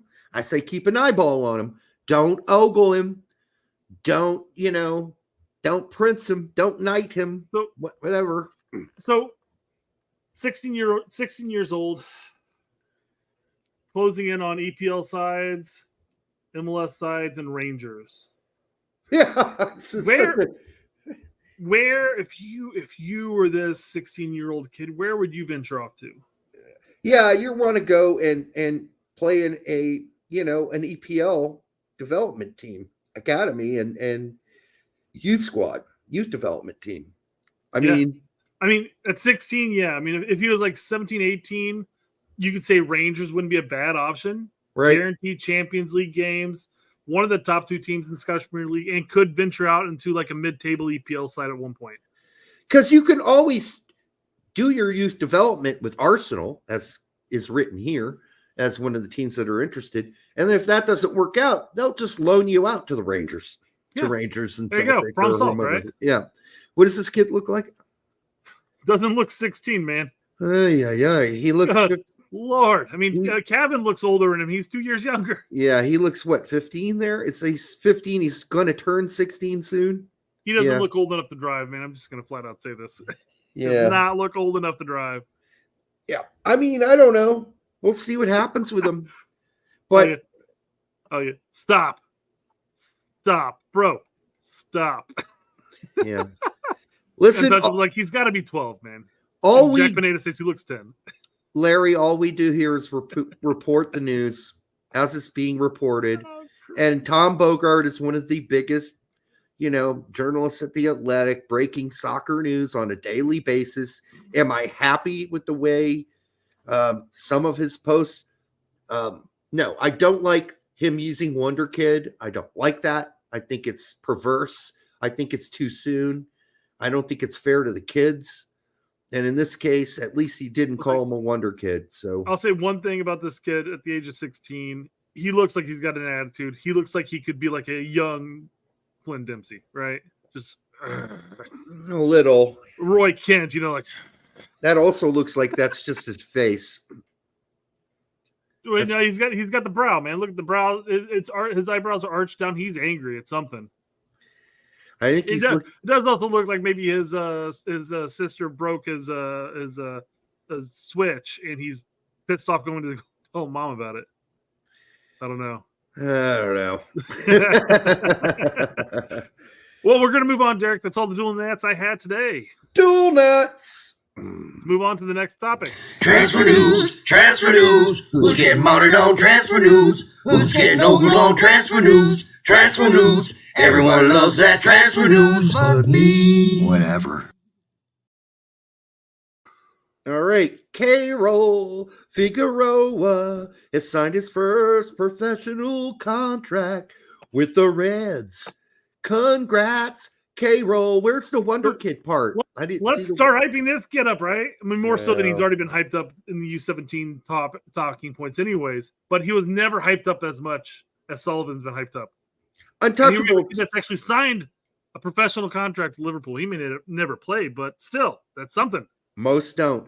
Untouchables 96, we love you, brother, but I don't know, unless you're Nostradamus, that he's going to definitely be our number one striker in 4 years. I hope he is. The U17 tournament, man, he looked promising, but again, U17 tournament. I hope he is, but I'm not going to make any more projections like that because I've learned my lesson. Womp, womp, womp. Yep. So congrats to K-Roll. He's got a long ways to go. Yeah. Yes. New coach coming up soon. Liverpool fans are always jerking off left and right to all of their youth players. But how many of them actually turn out? Just a small percentage. And I hope he's one of them. Most of them end up playing for other teams, get loaned out again and again, play for teams in Division 2, even some in Division 3 in England. It happens constantly. So we got time for K-Roll to, do what he's got to do and prove himself. I'm sure he's going to get loaned out at some point to probably a Division 3 team would be my first guess, and then a Division 2 team until they feel he's ready for the big boy team. I do not feel that they feel he is ready for the big boy team at all. I hope I am wrong. I suspect Malone is in the picture. Yes. I mean, that's a pretty big jump going from the academy and youth teams to straight into the big boy senior team. More than likely, if he doesn't get loaned out, he's going to go play for the U21s. Probably. And that'll be a step up from where he's been playing right now this season, which has been the even younger team, which is the U19s, I think, or U18s, or around there. So, he's he hasn't even been playing for the 2 team in Liverpool yet. Okay, so let's calm down here. I wish him the best, though, and I hope the best for him. Juventus midfielder Weston McKennie changed his Facebook profile photo to a picture of him in Man United kit for 20 minutes before changing it back, and then he said he was hacked. He said he was hacked. You think so?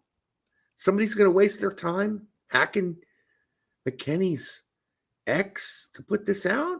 That seems that's weird. Not X. That's Instagram, I think. That seems weird. Maybe he was there, but maybe he wasn't. I doubt he was there. Transfer season. This is 100% photoshopped. So hack, I guess. Well, yeah, and maybe he's already in talks. Who knows? And maybe that is a transfer that's going to come. I don't know. It's with his agent, but that'd be a stupid thing to put out this early. Yeah. So, yeah. I mean, this could have come after him getting left off the starting lineup and going to more of a bench role out of nowhere. He's smarter than that. No, he was back to starting. So. He's back to starting again. He was just getting a breather. I 100% think he's smart on this, and he's not overly active on the socials from what Diego was saying. So he just started the last game. He'll be fine. He just needed a breather. He needed a little break. He started almost every single game this season, so he'll be starting the rest of the season. Would be my guess. Basically he just wants to get paid what what's his face? Reasonable rate. Oh God, he just wants to get paid the same as Locatelli. How hard is that? Locatelli's been, for me personally, pretty garbage this season. Inconsistent as hell. So, I mean, I don't think that's a high ask if you're McKennie. It's a small ask for being one of the most consistent players on the pitch. He's been better than Locatelli. Oh, he's been way better than Locatelli. Yeah. Way better this season. I'm saying he's been the most consistent person all season.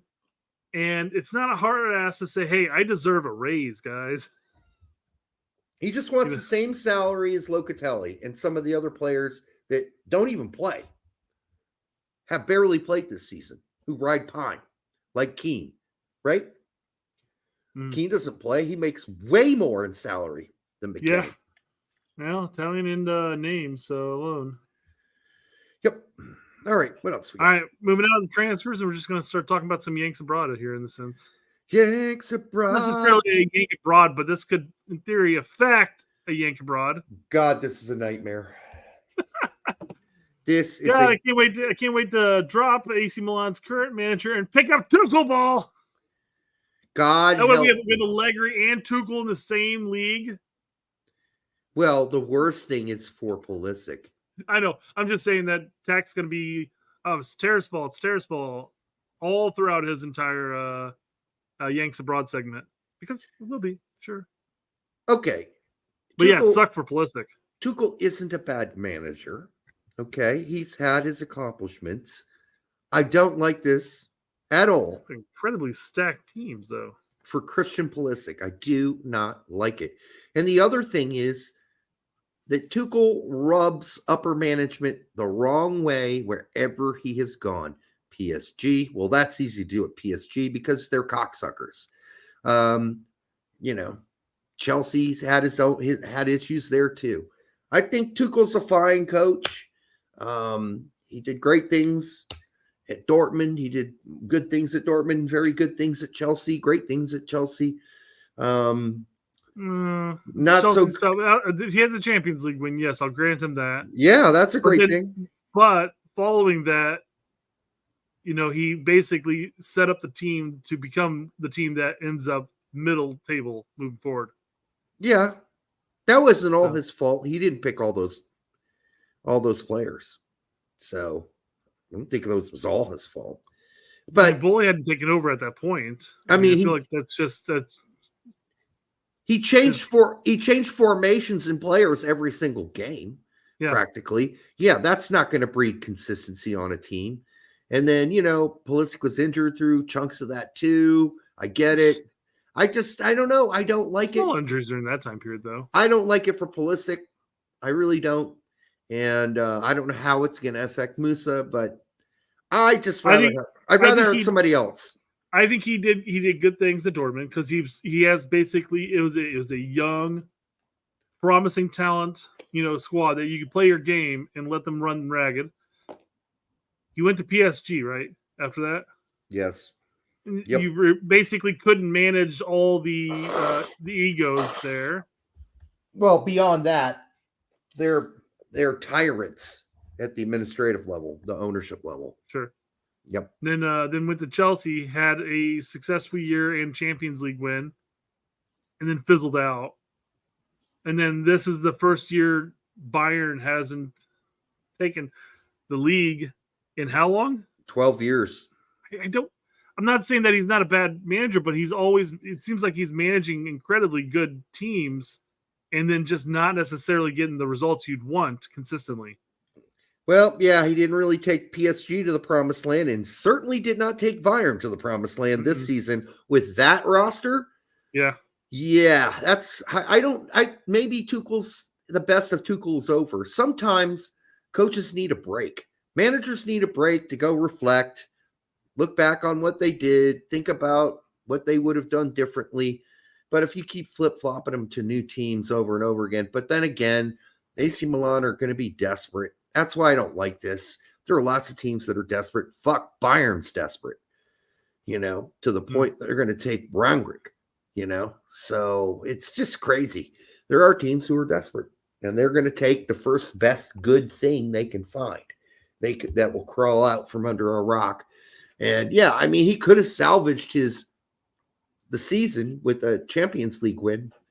And by all means, they should have had a chance to do it, but for that horrific offsides call in the Champions League game this week. That was one of the worst calls I've ever seen. You keep the flag down. Keep the flag down. But no, side judge raised the flag. And you're supposed to keep it down when it's close, because guess what? He was on sides, and Bayern should have tied that game, and we would have gone into extra time, and then we would have maybe gone to penalty kicks, and it would have made my midweek watch a lot more exciting than it was. That's all I got to say. Yeah. All right. U.S. men's national team prospects. Real quick. Kevin Brenner wants to know if we can stop talking for a minute so we can go pee. We'll slow down a little So bit. we're going to talk about De La Fuentes here, so you've got time. Go for it. No, Conrad De La Fuente. What did I say? Diego Fuentes. I said De La Fuentes, I think is what I said. Oh, okay. Did you? It So, sounded yeah, like I added an S to it, so my bad. I've been drinking too much now. All right. 4 goals, 1 assist in 430 minutes. Has not played much, so the sample size is very small. Yes, very small. But he's been pretty efficient in contributing to goals. This is like the nice way to look at it. That was his main on-field problem the last few stops. He needs to and has earned a bigger role in La Liga 2 next season for this team. You don't know that. If he had earned it, he would have played. He got junk minutes when they were already up, like 2-0. Contributing to goal, efficient at contributing goals, that's the main on-field problem. Well, sure, but if you're not getting playing time, period, at the clubs you're going to, I feel like that's more of an off-field problem. He finishes by saying right? he's somewhat bounced back this season. No, he hasn't. He's not bounced back shit. He barely played this season. Barely. And that was until the end of the season, too. And she notched fewer minutes than Pepe did. Half of what Pepe did. Yeah. And that's saying something. And we were always talking about Pepe's minutes. And 2 of those goals were in one game. I mean, come on. This is absurd. He's got a lot of work to do. Let's be really honest. Can't we be honest? Let's be honest, U.S. men's national team prospects. You got to be honest. And you're one of the biggest purveyors of this junk out there right now on X. Is this incredible, ridiculous positivity. It's like you have no cynical bone in your body. You should be cynical. This was not an improvement. He was supposed to go to Ibar and be a starter, a fucking penned-in starter all season for a Segunda team. Yeah. And he barely played. Well, I mean, and it's he's one of those players, right? We were this entire show we've been talking about overhyping players, but this is one of those players who was like 17, 18-year-old kid at Barcelona, has actually got minutes at Barcelona, but there's like very specific instances. And then he got whatever, he got loaned out or sold off to Marseille. It was Marseille, right? Yes. Yep. Started off okay-ish and then fizzled out. Then and he went to Greece. There was talks about attitude issues. Yeah. He went to Greece. Didn't play a goddamn fucking minute almost. Big time talk. What happened there? Yep. We know too. Attitude issues. That was in the press and in the media. If you read Greek, you can go translate it and find it yourself. He went back to Marseille because that was just a loan, correct? And then he got loaned out or transferred over to Ibar. I think he played two games in Greece total. Something like that. His attitude problem was unacceptable to the team. They wouldn't even play him.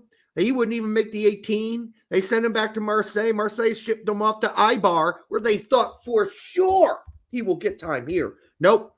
Ibar wanted nothing to do with him. Nothing. He only got minutes mostly at the very end of the season, and that was it, folks. And like I said, you can add up all the stats you want, but he's playing against some of the worst teams in Spain. He better score some goals in his limited time, because usually he came in against one of the crap teams, okay, and got his goals and assists. So, okay, Segunda, you want to build up his time at Ibar and say it's a positive? That's a joke. It's a joke. That's the thing, though. I mean, if you're going from being a prospect at Barcelona to playing it, some decent minutes at Marseille at first, and then fizzling out and going from there, eventually ending up at second division in Spain, 430 minutes is unacceptable. Even if it's a rebound, you'd imagine that the skill and the talent there should be enough that he should be a contributor. And maybe the case is that, he's a loaned out player or whatever. Maybe you got transfer. I don't know if it was a transfer or not, but transfer, loaned out player. Maybe he's brand new. Maybe it's sort of like, hey, you got to work your way into this lineup. Maybe he does. Looking at the 4 goals, 1 assist in 430 minutes, and 430 minutes, not in 430 minutes, but and 430 minutes. I'm looking at it going like, that's not enough. It's not No, enough it's for me not. to get excited about the player again. And do you know who he didn't have in front of him? Luke DeYoung. Yeah. All right. He had Jody Wackenshack in front of him, and he couldn't beat out that guy for a spot on the team as a regular starter. It's come on, people.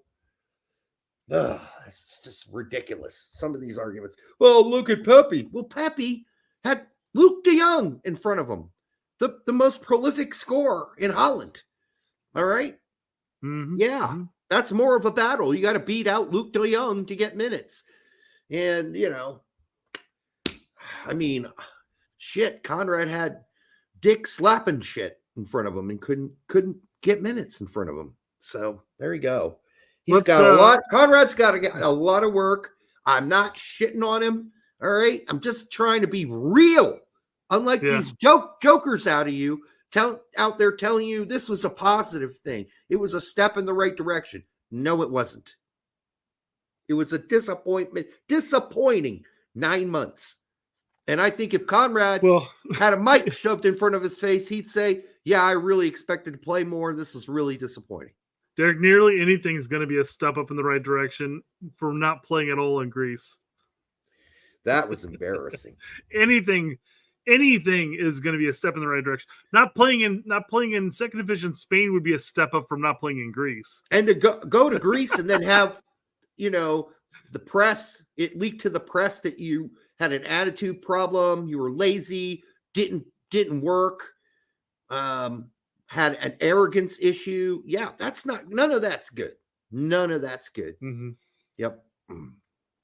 So we're gonna change topics a little bit from overhyping players, which we kind of broke away a bit, but then jumped back into with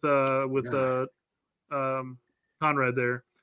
We're gonna break away from overhyping players to over hating players. I guess it's an easy way of wording this. Not quite the transition that I wanted there, but it's close enough. Irrational hyping to irrational hating. How about that? Unloading a whole bowel on the player. Yeah. So Pete here says, for all the slander that Gio gets from the U.S. men's national team fan base, he was a key figure in 3 out of 4 U.S. trophies in the last 3 years. And he instigates why he's saying that. Yeah, for good reason there. Yep. So Soccer Till I Die says, and his career is going to amount to shit if he doesn't change his attitude or work ethic, because it's got to be one of those issues. And he talks about the whole pedal down quote. Again, which you have a phrase. You responded to this. The dude doesn't know how to speak English, nor did he take any of the context of the rest of the comment into account. He wasn't saying he needs to step up because he's step on the pedal because he's a lazy fuck. He said his whole game needs to come up a level. He needs to get that. He wasn't saying he was lazy. He didn't say his work ethic sucked. And I hate this shit. Not if you are a lazy fuck and you have no work ethic whatsoever, that shit gets leaked to the media. That's coaches are going to say something. Yeah. They're going to say something. They're going to leak it, or they're going to outright say it to the media and the press, because Terzic was questioned time and time and time again. Why isn't Reyna getting playing time? Not a single time did he say, because he's a lazy, fucking, non-working, low work ethic piece of shit. Not anywhere close to it. Never said it. And no coach he's ever played for has said that. None, except for Gregg. And that was about attitude, obviously, and being pissed off. And now we're going to see, this is what Gregg did. Because Gregg said that now every coach must think this. It's ridiculous. Yeah. Because Nuno has said nothing like this. Well, he's a fine player. You know, he'll come in, he'll get his time. That's basically all he says about him. Yeah. And Terzic's only criticism on him is, I don't rate his defense. Yeah. That's all he's ever said. If we can get past attitude, this work ethic and attitude shit, it's like people are saying like they know something. You don't know shit. Derek, clearly it's an attitude problem because no coaches are playing him. That's the problem, Derek. That's such a massive assumption to make. Do you base your opinions on actual shit you read in the paper and facts or coaches' quotes or anything? Hell, I'll even take a leak. If you've got a leak about him having a poor work ethic and a bad attitude, I'll take that, Mr. Soccer Till I Die. Until then, shut the fuck up because you don't know. Okay? You don't know. So don't say that. Quit spreading these rumors about a guy you don't know personally. You've never heard any coach come out and lambaste for being having a poor work ethic. But this is all over X. And you read it and you read it and you read it. You just get sick of reading it. I'm sick of reading. Well, they're all the same talking points too. It's like, well, no coaches are playing them. Why is it that every coach he has doesn't like him? I know. You know, it must be an attitude problem. No, shut the fuck up. There's nuances here because even Gregg has bounced back. Why has Gio basically started every single game that Gregg's come back? Do you think it's because he's trying to placate the other fans who were like, why are we playing Gio more? No, it's because Gio's one of the best players on the pitch. He's a key cog on our team. And everybody knows that that was at camp that saw it, knows that Reyna was being frumpy and dumpy because he was told by Gregg when he got there that you're not going to play a major role in this tournament. Yeah, so as any teenager might do, you get a little down in the dumps, you get a little frumpy dumpy, you kind of might feel like, yeah, fuck this guy. Coast through the pre-World Cup friendly that's behind closed doors that nobody can see. And then there's the personal aspect of it too, because I'm sure Reyna saw Gregg as an uncle, almost a family member, because of the close connections between the families. He'd known Gregg since he was a little boy, and I think he felt betrayed. That's a whole nother step and level you have to take into account. Doesn't excuse his attitude or whatever, but to take that and then push that shit on Nuno and push that shit on Terzic and every other coach that Reyna's ever had is absolutely asinine. And I feel like most of these people are pushing what they perceive, and maybe rightfully so, as entitlement from his parents onto him. Because there's all the talks about Claudio whenever Gio was a youth player, being this massive helicopter parent, saying I'm going to get rid of this ref because he's garbage or whatever, various things like that. There's a whole bunch of shit about that. But I'm just like, I feel like this is all projection. They're projecting what they are seeing as negatives, and yes, some of those things are negatives from the parents onto the player itself, and say, well, clearly, the apple must not fall far from the tree. Yeah, don't push that on him, Jimmy Bobby. That's all I'm saying. And, how do we know about some of the players with actual issues, actual attitude issues? How did we know about Julian Green? Because 2 of his coaches said so publicly. How do we know about Sebastian Soto? Because 2 of his coaches came out in the media. How do we know about Conrad? We know about it because shit gets either leaked or the manager literally comes out to the media and says, nah, that guy don't work hard. If he had a history of doing that at Dortmund, that shit would be in the news. As Derek Ray said, he talked to all of the Dortmund management. Word coming out of Dortmund, yep. Assistant coaches, to Terzic himself. And there has never been a peep about his work ethic ever. Reyna. So stop it. Even that kerfuffle after the Champions League match or whatever, where Gio was talking with Terzic and he was kind of being dismissive or whatever, and then all of a sudden Hummels came over and they're like, "Oh my God, look, they're arguing." I'm like, "No, they're not. They're literally just walking in." Like, what do you expect? It's like there's nothing overtly like harsh about what we're seeing on the pitch, but people are placing it that there's clearly divisiveness here. People are divided into different camps, blah blah. No, if that's people who said that have never played on a team before. Yeah, that's all I got to say. Brian DeMarco, don't spread that shit, dude. Didn't someone from Dortmund say he needs to practice harder? No. That's you're taking that guy's quote that he needs to push the pedal. That's the pedal down, right? That's the pedal down quote, which is taken totally out of context in German. That's not what he was saying, that he needs to practice harder. No, he needs to lift his game up to the next level to help this team. That's all that guy was saying. That's it. He wasn't saying he was lazy, didn't have a work ethic, or any of that shit. It wasn't saying that. And I guess, if you can't translate German properly, then it's not going to work out for you. I mean, for this guy, soccer till I die. There you go. Who took it literally. Yes, the athletic director said Gio needed to elevate his game, but they did not say he has personal or attitude issues. Exactly. There's someone who can read German. Frank Kassler for $4.99. As a Milan fan, this would be devastating. I'd much rather have Conte or Lopetegui. I prefer Lopetegui. I cannot believe the fans revolted against him. Yeah, it's kind of weird.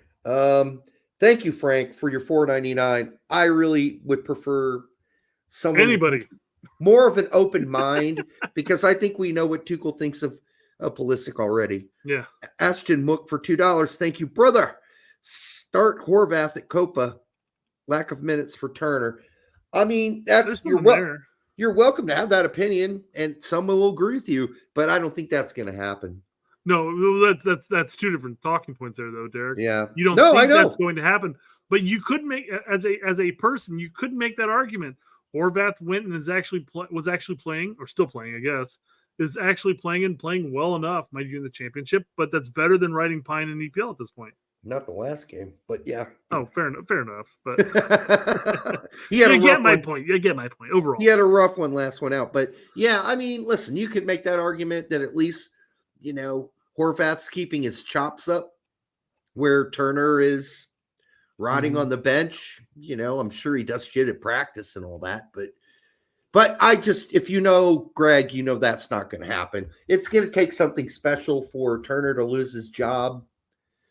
And we'll get to that. But Winkley Gonzalez, I have a question. If Marco Reus retires or leaves, which is he's going to do, he already announced it, will Gio get more minutes with Dortmund? I don't think there are any guarantees of that because they're loaded. Well, and they're already picking up other 18, 19-year-old center midfielders anyways. Yep. They announced that they signed one, and I can't think of the kid's name. They paid like $9 million for him or whatever. But I imagine he'll get more time though. There's one of two things that are going to happen. I mean, Dortmund's either going to convince him to sign another contract saying, hey, you know what? Your issue is with Terzic. There's plenty on the board here that really wants you to be here, and we think that you can contribute a lot to a team that is going to be competing for a Champions League spot or a final. But also we'll be moving on to hopefully bigger and better things next season, or they're going to try to ship him out. It's going to be one of the two things. Those are the only two options, really. But Leverdot says Terzic needed Gio to be more like Brandt, who does the yeoman's job on defense. Yeah, and the thing is, with his limited time at Nottingham Forest, when he has got to get playing time, he's had to play a shitload of defense. So I think he's shown he can do that. When, obviously he's not going to get to play for Nuno if he doesn't play defense. And he's played a good chunk of it, when he's played this season. So maybe he'll learn from that. Maybe Reina will learn from that. Because I think Reina honestly thinks of himself as a CAM. He doesn't want to necessarily, in his younger years, do a lot of defending because he wants to be ready for the attack. But if you're playing, that's fine with Dortmund. But if you're playing for Nottingham Forest, you're going to have to play some defense, right? That's a team duty at that point because you're trying to survive. And I don't really know if he's going to get any more minutes for the rest of the season. There's not much of it left, obviously. But I already ate the crow. I think I was expecting more. And if I didn't get, what I thought, then I think it's only fair. But I do think he'll come away having learned some things, Reina, this season. I think he'll learn from this. You would suspect. Because he had to, I've never seen him have to play that much defense at Dortmund. Really. Yeah. And where they're not bunkering, but they're getting overpossessed by good chunks. Remember the Fulham game when they were trying to hold on. And Fulham had like all the possession in the last 15 minutes of the game. So Reina was pretty much just playing defense the whole time. And Nuno trusted him to do that. So there's that. Sure. I mean, personally, we'd prefer him to be a fire on the pitch, so he's offering options. But I don't know. I've always said that to come out and claim that his defensive capabilities suck is just a falsehood. Yeah, it's not true. It's not what you want him to do, but he's more than capable. On a good team, you're hoping he's the guy that gets the through balls to the forwards. That is creative and opens up the field. But you're playing for Nottingham Forest, which is one of the worst teams in EPL. You're going to be playing a lot of defense. So, all right, what are we moving to now, Ben? Blue Eagle 11 says, been with you guys for a few years. Still loving this show, fellas. Thank you, Blue Eagle. First time we've seen you, actually. I haven't seen Blue Eagle 11 before. Well, not a consistent contributor in the chat, but yeah, we may pull him up at some point. But and you don't have to. Yeah, you don't have to contribute in the chat if you don't want to. We understand. Long-time listener, first-time caller. We appreciate you all. Yeah. I mean, not everybody likes to be in the chat. Sometimes you just want to listen, and I get that too. I love it when we're having a conversation about a topic, and you look at the chat, and the chat is completely talking about something different. I like the conversation we had 10 minutes earlier. We're talking about like Conrad, and all of a sudden you look over and like, oh, it's a Pepe debate again. You're like, yeah, we already covered that 10 minutes ago, but yeah. Speaking of covering things 10 minutes ago, I do want to come back and hit another dual nat that let's see Ping Ping tagged us in, and I don't want to wait till Monday because I'll forget about this completely. Okay. So dual nat panic. Gap now.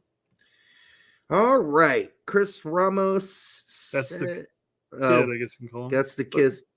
Oh, yes, the kid from Cadiz. Yeah. So I've been told that La Liga Club Cadiz forward is U.S. eligible. The 27-year-old was named Christopher after his father, an African-American who played basketball in Spain during the 90s. Last name Ramos de la Fleur comes from his Spanish mother. Doesn't flower in I would Spanish? imagine, yeah. But I had to take a guess, yes. Yeah, so he goes by Chris Ramos. I did look him up, and then I texted our friend at Transfer Market, whose name I can never remember. Valth or something like that. Spacing his name too. Yeah, anyhow, waiting for a response on that one because they do not have an American flag. Next to him, somebody else wrote me and said, well, Manuel Veth. Sometimes they're a little slow on the draw on that one, so maybe they'll fix it now that they know. Yeah, it's hard to know. I think I need some more confirmation on this. We'll see if this is true. I hope it's true. It gives us another option. It's not like he's scoring like loads of goals this season, though. Well, Derek, if he is an American and he's U.S. eligible, would he fit your U.S. top 50? I think so. I think he would probably squeeze in there somewhere. Maybe Ryan can add him into the list as of next year. We'll see. Oh, yeah. This top 50 list has its problems that Ryan does admit. It has its systematic problems. The math doesn't all work out. But well, yeah. So he goes, individual statistics lack crucial context for players' performance in soccer. So we instead opted for a top-down approach. Our ranking model is built on 3 inputs. How much time does a player play? How good is the team he plays for? And how does that team perform when it's on the field compared to off? Well, in that case, Sargent should have been in the top 5, but he wasn't because he missed half the game because he was injured. So it doesn't even take into account that variability, which I find to be ridiculous because anybody, including the coach, David Wagner, would tell you that Sargent's the most important. He has said it. He said it in interviews. Sargent is the most important player on our team. So it's important for us to keep him healthy. Yeah, I mean, I don't know what more you need, but I think you should make some adjustments for injuries because he's the biggest impact player they've had all season. So you're going to punish him because he missed half the season because he was injured, and so now he ranks 48th on this list. Yeah, we'll scroll quickly through the list, but instead of saying minutes played, maybe do minute or 90 or minutes per game or whatever. minutes play per available. Yeah, per available or whatever it is. Yeah. It's like if he's playing 80 minutes per game that he plays for, that could be different. Although then you have to take into consideration what if he only plays like 2 games, period. It has nothing to do with injury or whatever. How did Adams even make the list? No, he's one of the exclusions. Yeah, that's ridiculous. Talks about right up here. Does that it's like noticeable absences, Tyler Adams. I mean, I'm glad they explained the methodology, but if I'm me, I would make I'd make some changes to fix the system and the methodology. You know, if I had to go back and use stats from the last season, I'd go do it, you know, but I wouldn't just disclude Adams and totally fuck Sargent in the ass on this list. I mean, well, I'm scrolling down to the actual list. Let's cover Ashton's $10 super chat here real quick. Thank you, Ashton. We appreciate it. Could Dortmund bring Gio in for the UCL final? No. Recall his loan? No. He's on their Champions League roster. I don't think that's going to happen, though. I don't think it will. If it could, I'm not saying they can either, but I'm just saying. I mean, he's right in saying the Forest, their last game is May 19th and the final is June 1st. 2 weeks to bring a highly capable contributor. Not sure of the end of loan date details. Intrigued. I'd be really surprised if that happens. I mean, he was seems unlikely. He was on their Champions League roster initially. I mean, he played 2 games in it. Yeah. So I mean, I guess at that point, once the loan spell is over, he'd end up back at Dortmund. So wouldn't he be readily available? He'd be available. He hasn't really played for them for. I don't think Dortmund's going to do it regardless. I'm just saying, could he be available? Somebody's going to have to lose their 18 spot for a guy who went on loan for half the season, and I don't think you're going to do that to anybody. I'll be right. I got to go pee, Brett. I'll be right back. So go through the list. Ashton, thanks for the $10 there. John does say that Gio isn't on their Champions League roster. They reset it. Okay. So they reset the roster after the January window. That makes sense. I mean, I'm unaware of that if that's true, but I'm going to take your word on that one.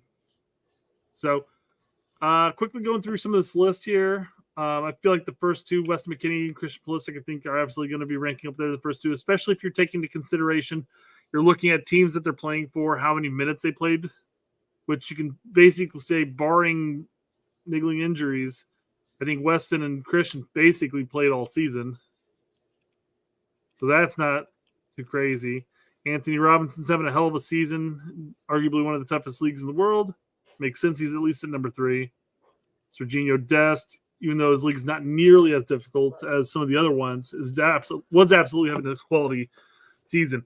Also with Serginho Dest, PSV has come out and stated that they're not exercising the buyout clause or the buy-on option, and he's heading back to Barcelona now. The obvious answer there is that he's injured and it's going to be missing 3/4 of next season. It doesn't matter if PSV didn't buy him out because he's not going to play at Barcelona either or get loaned out again.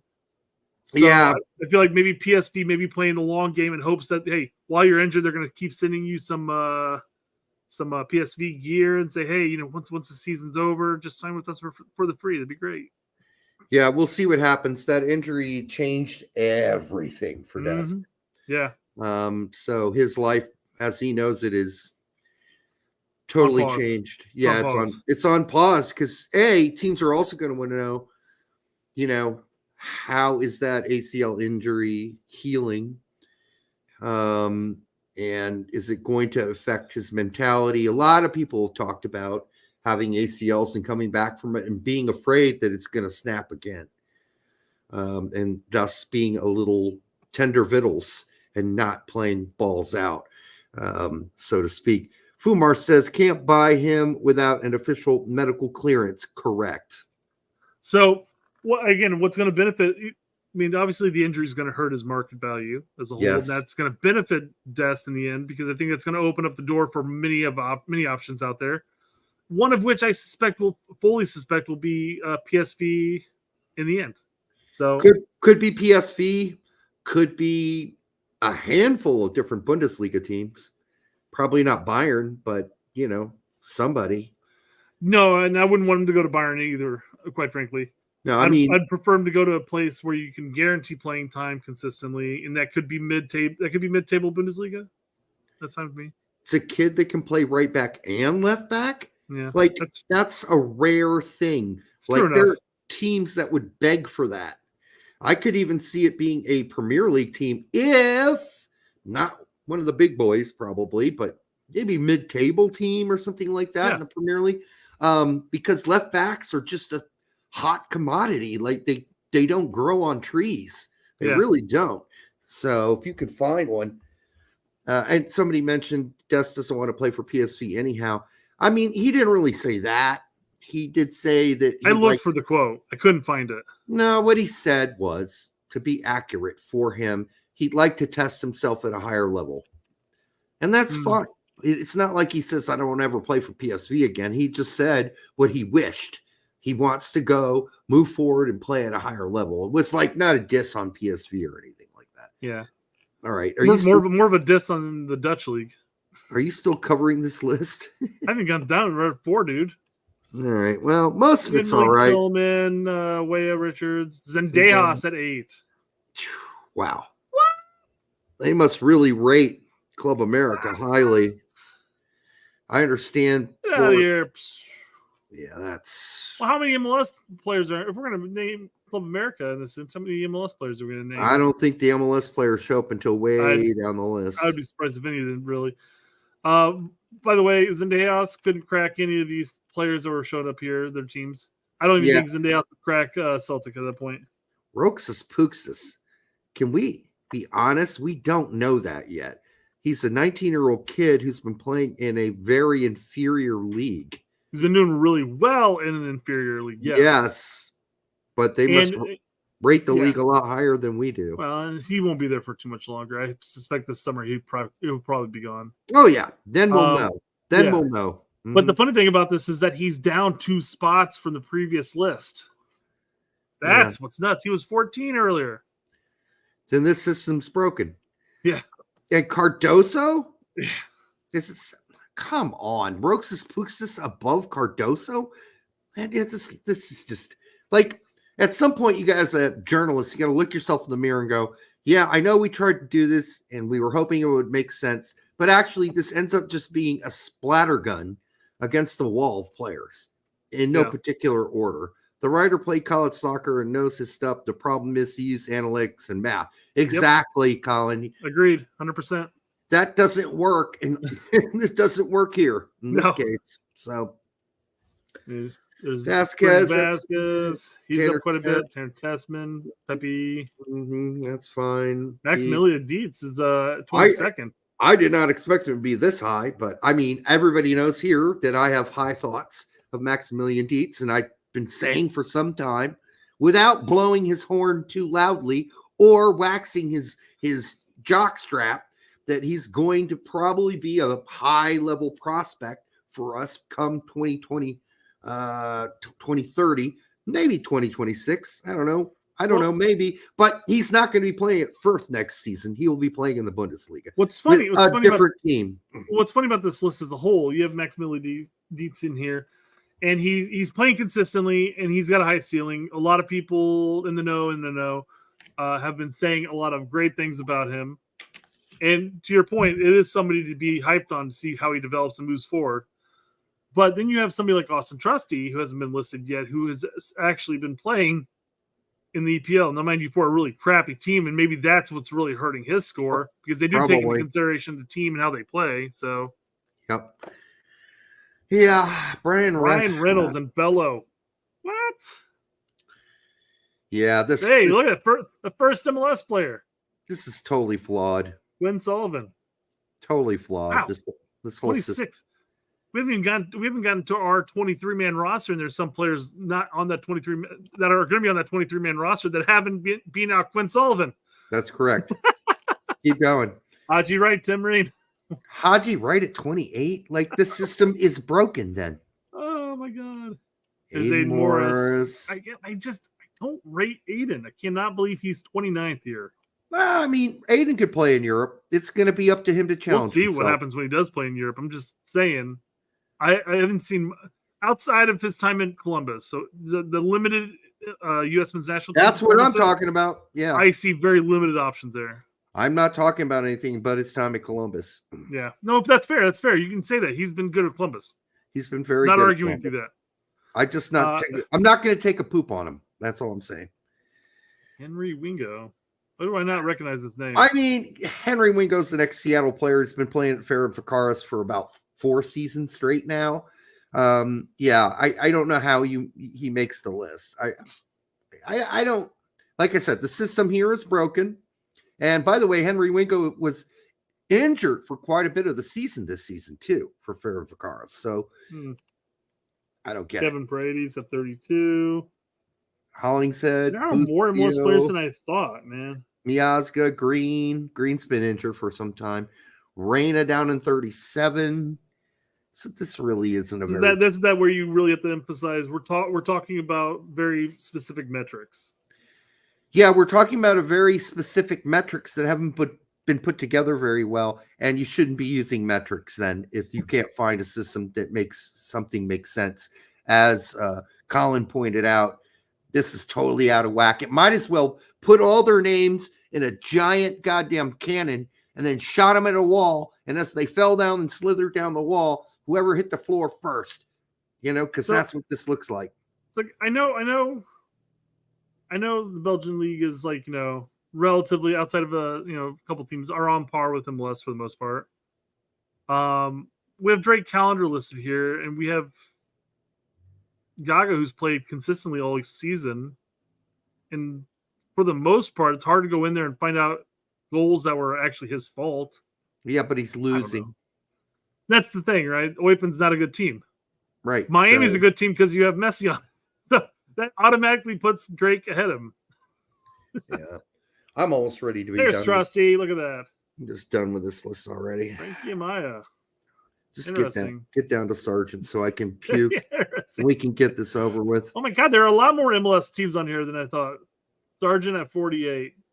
Yep. Behind Marquis Delgado? Come on. Yep. So that's when you should throw the article away and start from scratch. What is this? Who's 49.50? It's Scattergun. Scattergun. Okay.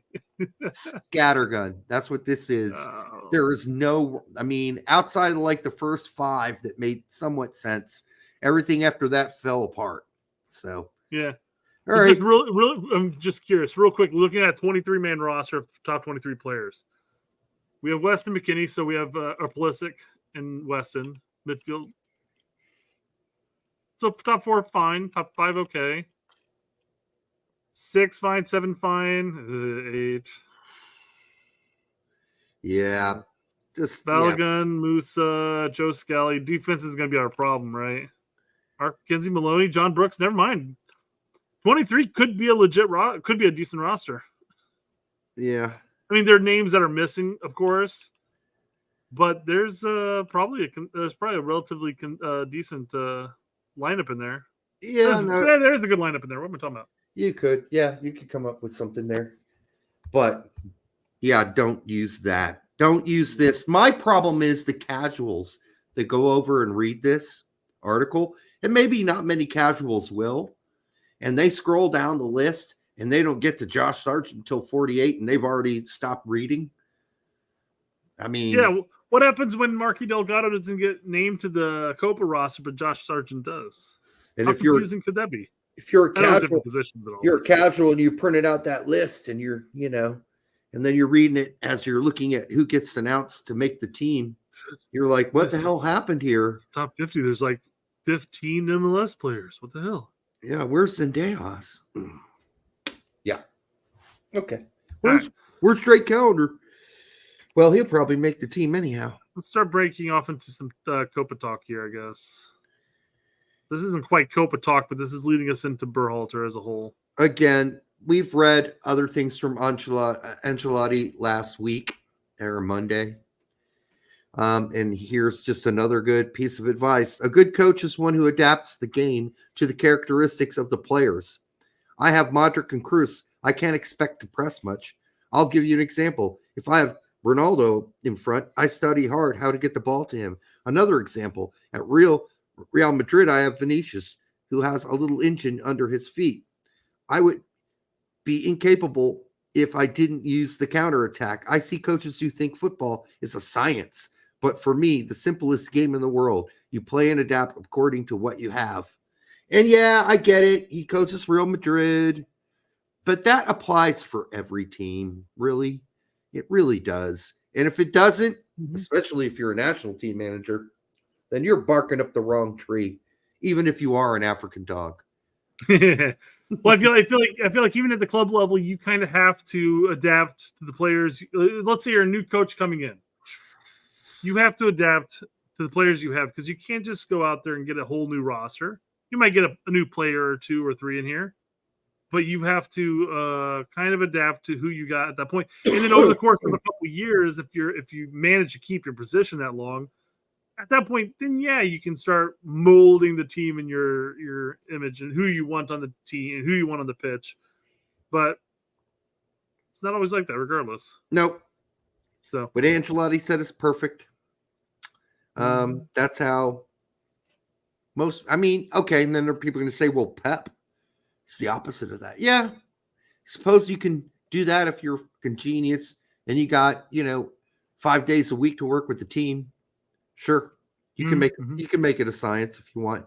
But it's good. It's good advice for Berhalter to take. It is, because limited time with the team, and it gets really frustrating watching the system that he runs and the predictable patterns of play. Leverdat for $1.99. Thank you, brother. Brady roast was hot. Soccer players should roast. Was fire. Should soccer players be roasted? I hate to say it, but I feel like some of them are too sensitive. I agree. I feel like there'd be a lot of butthurt at the end of that roast. Yeah, I think unless it's like McKinney roasting on like Weah or Adams and stuff like that, and you can get away with that. I feel like McKinney could. But what if Gio came out and said something about Pulisic? Oof. Brady's a legend, though. Nothing. I mean, for him, it's all. Did you see that? 90% of his roast was basically saying how his ex-wife is fucking somebody else. Yep. Yeah, no, I know. That's rough. Yeah, I don't think a lot of players could take it. But if you're a legend and everybody knows you're a legend and you're the GOAT or whatever, then you're unfortunately, Brady's got a sense of humor too, though. So that's the other big thing. Yes, he does have a sense of humor, and that certainly helps. I don't know. I mean, I think you could roast McKinney. I think he'd be all right with it. I think Pulisic would blush until he passed out in a roast. So he goes, I meant who should you roast, or who would you roast? So if we could have a roast, let's say if we did roast, even if the people weren't here, who would we roast? You know who I'd like to roast? Gregg Berhalter. I feel like we do that on a Monday and Thursday consistency. No, I've got some good kicking women when they're down jokes. That would be the jump to, isn't it? Oh yeah, that'd be the one that everybody has. And you know what they say? When you're beating Brazil, kick them while you're down, just like wife. But see, that's a major roast, right? You could easily do something with Donovan too, or his immoral leadership speech. Yeah. Well, again, something we do can Greg as well. You could do Landon. Landon would never put up with that. No, that's what we would do it on our show, and he is ultra sensitive. Like, he is really sensitive, dude. Luke Kutry for $4.99. Thank you, brother. Going back to an earlier topic, you should have Bob Bradley on the show. I'd love to have Bob Bradley. I don't think Bob Bradley would do it. I'd love to have him on. He's a guy that doesn't suffer fools. Let's reach out to Ronaldo. We can get him.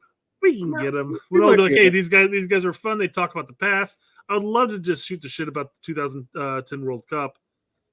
And if he does want to bitch about U.S. soccer, it'd be great. Probably not until the off season. Off season maybe. Right now he's busy. Oh yeah. Trying to get his team promoted. So in Europe. But I'd love to have Bruce Arena on here too.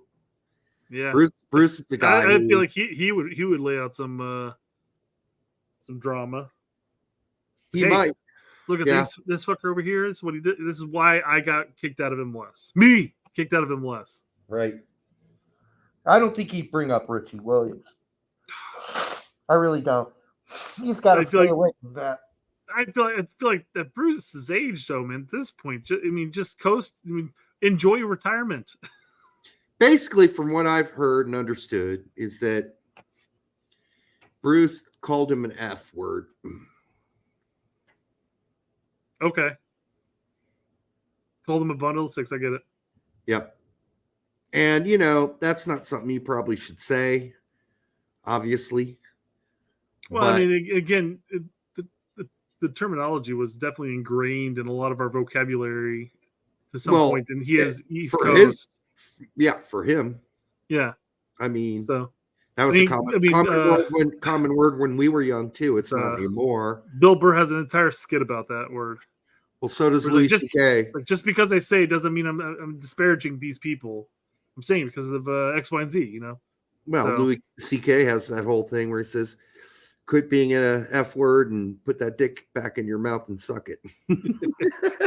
That's a great. You're mentioning one of the shows you had mentioned something about that, and I'm like, something sparked my memory from like the Harold and Kumar Escape from Guantanamo Bay movie, where they're in Guantanamo Bay and newcomers end up having to suck the dick from of like the guards or whatever. Or there's something called a dick cheese sandwich, is what it was called. Nope.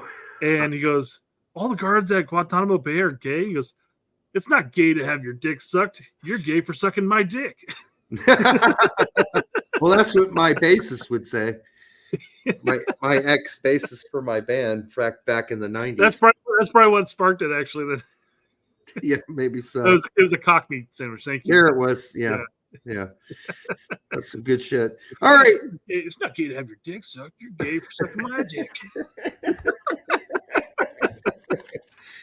All righty. Yeah. So, fellatio, how do we get there? All right. How do we not always get there? Is the question. I know. So still, let's talk about potential players that might make the Copa. I'm going to start on a couple, and then we'll actually break off into the actual who we think is going to be called in type thing. So I've got a couple of players pulled up here. We got 26 going, right? 23, but then we might probably add. You want to do 26? Yeah, we're going to have to pretend because people are still talking like the announcement's forthcoming that just like UEFA, they're going to bump that up to 26 as well for the tournament. Although it's not official, it still says 23 on the official page. So, So we talked about this potential right back option in the past. Do you know what I'm talking about? Fossey? I don't know. No, we're not. Pete's bringing Fossey, but no, I'm talking about Brooks Lennon. Oh, yeah. So 404 Footy says that Brooks Lennon is greater than Scally because here's a play where it gets played out to him right here, and he laces across on the run. And it's a pinpoint cross. Don't get me wrong. It's a great cross to make. The guy puts it away. ATL gets a goal. It's not the only one he's done in the last 2 seasons. That's fair. I'm not taking anything away from Brooks as far as the fact that he's notched assists. He's better at crossing than Scally is. Well, you can go into highlight reels and find crosses that are pinpoint. I'm just going by his stats. He may not be a better overall player, but Brooks Lennon can pass the ball. I'll give him that. Fair enough. I'm just saying. He didn't get picked up by Liverpool for nothing. That's fair, but we're going to get into that too as well here in a second too. So, but the plain fact of the matter is that if he was that great, Brooks Lennon would be playing in the Bundesliga right now, not MLS. You're stealing all the talking points. Well, I'm just giving you my point of view. 100%, Derek. You and I are on the same page. 100%. I'm not going to. I didn't know what the talking points were. That's fair. No, I'm making the statement that it's funny that everything you're saying is exactly what I said. Okay.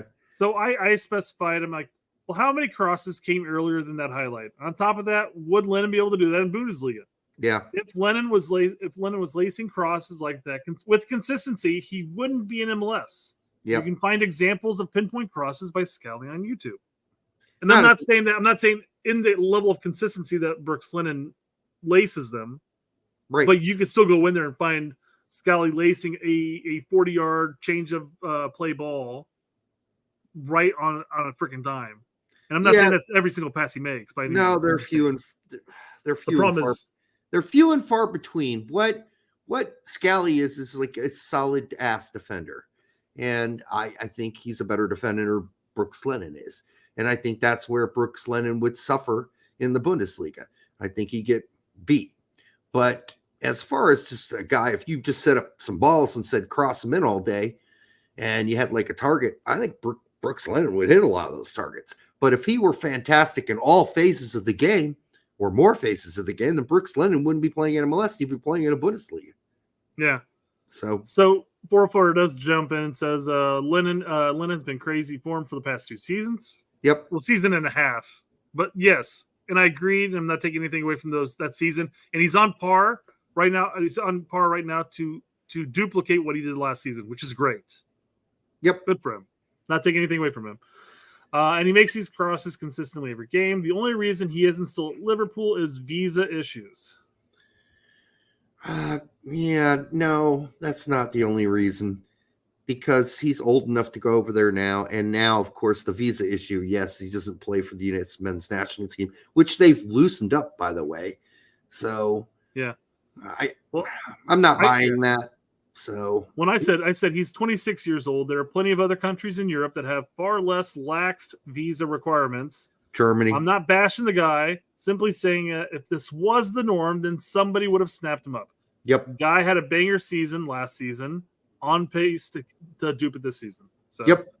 My point is, can you sit here and say, well, he's lacing these crosses against MLS teams and notching assists with consistency over the last year and a half makes him better than a Bundesliga starter? Right. And I'm not saying yes or no. To your point, you laid out reasons why he may be better, and you've listed reasons why Scally's better. Right. So it just depends on what you're asking in the end. But can Brooks Lennon do this in Bundesliga is my question. I don't know. Well, we'll never know. He never tested himself. Well, and that's the thing. He's 26 years old. He's not going to get a chance. Probably not. He's at this point. He is done. Done. He's going to consistently play in the MLS at this point. Yeah. Colin Reese says that don't people know that Mihailovic came back because his mom has cancer. Totally fine with him coming back because his mom has cancer. But let's be really frank about his time in Holland. He was a passenger. If he didn't come back for that reason, or if let's say the reason never existed, right, he would be leaving AZ before too long. He was a passenger. He did not go out there and kick ass and take names. He was a passenger on that team, and that's not what they needed. They needed him to ball out, and he didn't. And he just wasn't very good. I watched probably, 15, 16 games of his while he was there. Not impressed. Passenger. Well, he was the shadow of his former Montreal self there. Sorry about his mom, though. Yeah, 100%. Agree. Yep. And probably a reason more so than anybody would come back to the United States. But he came back to Colorado, and he's got a DP contract now, so that's good for him. Money. Probably making more money now than he was in Europe. Chance to be closer to his mom, too. Yeah. So. All right. Well, as Lou pointed out, we're about 2 hours and 40 minutes into the show and haven't really touched the topic itself. No fucking shit. I was why is this going on so long? Yeah, well, there's a lot to talk about, Derek. Are we done yet? Are we done yet? So it's been a while since you've been saying that. Are we finished? Are we finished yet, man? No. So you provided me with starting lineups for both Tact and Pete, as well as ourselves. Right. Let's go through theirs first. I don't know if we necessarily need to actually go through the builder and bring up our 23. We can just look at our 11 that we have, our 11, and then just come up with the other subs, I guess. Talk about them. Yeah, it's always easier with the builder to just keep track. But Okay, we can start from scratch. That's fine. since we're doing 26 and not 23, Let's start with the 11 from Pete. He's going to a 3-5-2-1 or a 3-5-3. well, yeah, this is Disneyland. 5-2-3. He calls it a 3-5-2, but then he's in his description of discussing it, he's like, but yeah, I probably push Pulisic and Reyna behind Balogun and left them the freedom to do whatever they want. That's fine. But I call it Disneyland not to offend Pete, but to say that this is not happening. There is no way in any world that Gregg Berhalter is going to do something like this. He is not going to a back three, and if he does, I'll go buy some more crow. But this guy's been reluctant to try a back 3/5. Even though he said that he was going to have one for Copa, but did not. He skipped it. Now, if he tries it in a friendly just to give it a shot, okay. But I don't see this happening. This is Pete's. By the way, Pete made it very clear this is what he would do, not what he thinks Berhalter would do. And in that case, he gets a pass because this is his dream lineup. Well, with the injuries available, I mean, if Dest were available, I think you'd probably see the standard 4-2-3-1 more so than the 3-5-2-1. Yes, it's because Dest is out. Correct. Yeah. So taking Berhalter out of the equation, and insert random coach here who might try this. Do you think this would be a decent lineup? I still wouldn't do it. I would try it in a friendly. Fuck it. But in a Copa match, no, unless it's been tried. I mean, I wouldn't do this. I think that when you put a third center back out there, you're taking one of your skilled players off the field. And that means somebody's going to go missing, which in this case would be Adams, which he's got Johnny on there instead of Adams. Well, I think it's because Adams is questionable, but no, he said they when they did this, presume Adams would be healthy. So he's not only leaving Adams off the pitch, he's also leaving Musa off the pitch. Yeah. Okay, so for me, I don't like it. I don't like it. So, and I know that both Pete and Tack are still on the Balogun train. Right now, I'm a little off of it, and I'm going Sargent every day of the week right now. I might even go Haji Wright because, well, if we're talking about Gregg's system, Balogun's just not been a good fit for Gregg's system so far. And that's on Gregg, not on Balogun, honestly. But this is fine. I mean, if you want to test this, I'm good with it. But I do think there's some shortcomings here by having a third defender. Maybe it frees up people to do more, but then still you need Johnny for cover in front of that back three. And then both of your wingers are going to be bombing up the field, which could be fine. But then you've got Pulisic and Reyna tucked in, which could be fine too. So, the point is, I don't know what this would really look like if in practice. So I'd have to see it. So this would be more of the if I'm playing Balogun in a Berhalter system, this would probably be the closest thing to fit Balogun because he's going to be up higher on the pitch. You've got two creative players behind you, and you're not necessarily lacing in cross after cross because you're not going to have big bodies in the box at that point. Yeah. So this would be much more befitting of Balogun's skill set. I'd agree with it. So the only reason I bring that up is because Al says he's going with either Sargent or Haji for sure. This is Pete's formation, future 11B. Yeah. He called it a 3-5-2, but then he kind of wiggled it around while he was talking about it. Like, well, I wouldn't really play an exact 3-5-2. I'd probably play Reyna and Pulisic right behind Balogun and give them the freedom to roam, which I like that idea. I really do. I think that'd be fine. As long as I didn't 3-4-2-1 right now, but yeah, exactly. I mean it'd be interesting to see. It could work. I mean, with the three in the back, obviously you wouldn't have to rely on Jedi and Weah getting back into the defense from bombing up the pitch anyways.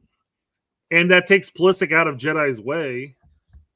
It does, and you still got Johnny for cover because I presume McKennie's still going to move box to box. So, yeah, it's not bad. I mean, it's not going to happen, though. I'm just saying.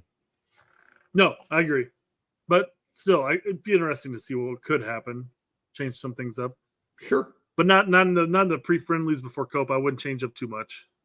Yep. One of the mini friendlies that Berhalter had all this past last 365 days, or about 300, almost a year now. He could have tried something different. Yeah, no, he's not. But we did. Nope. And this is more traditional. Yeah. I think in the sense of how we've been playing a 4-2-3-1, and this is tax. And this I'm fine with, except again, no Adams.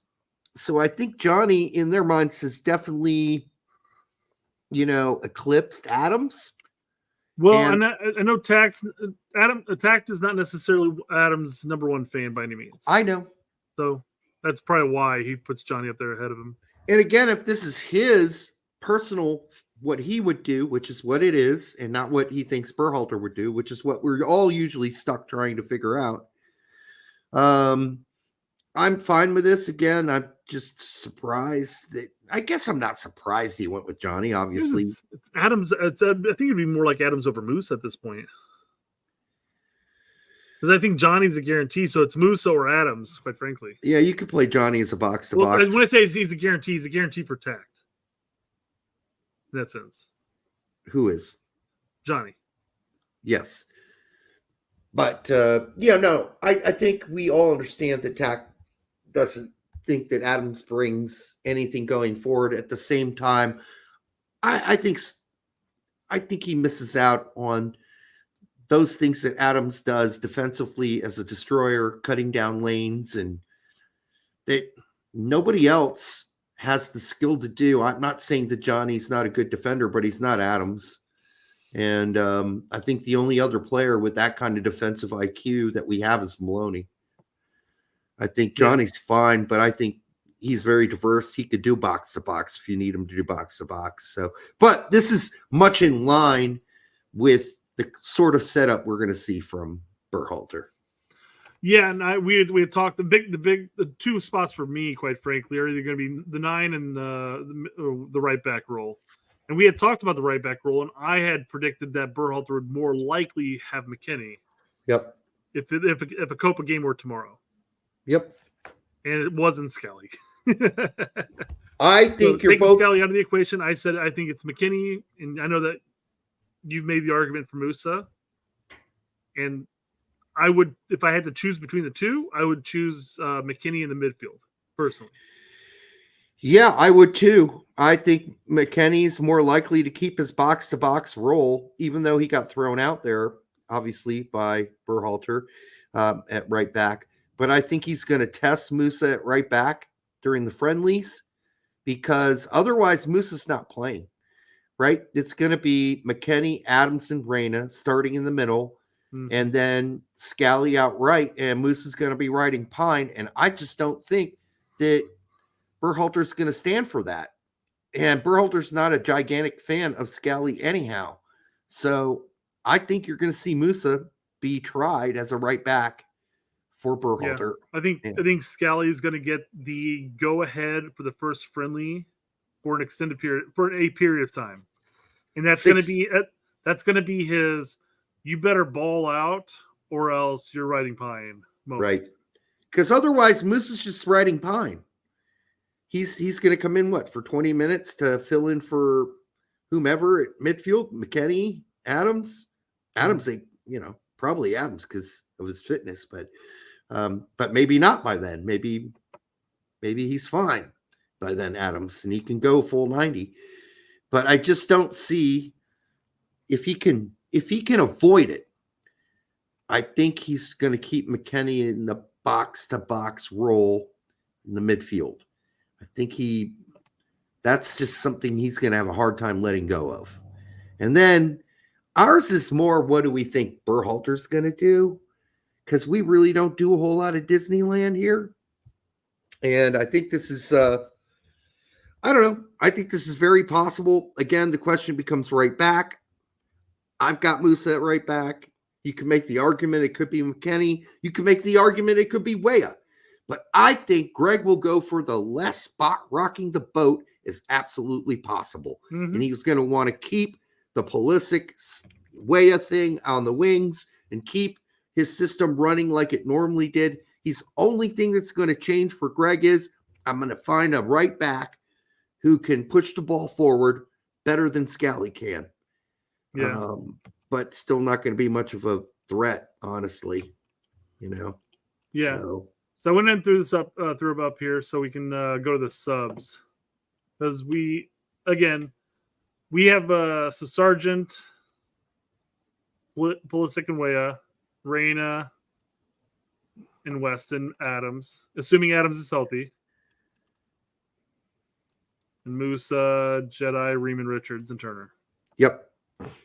And we the big argument between us Tech Feet is Balogun over Sargent, and they're going with Balogun because they see the promise that he, as a striker as he is, different instincts that he has, and they could rate him higher. I'm looking at Sargent going, he fits the system better. Me too.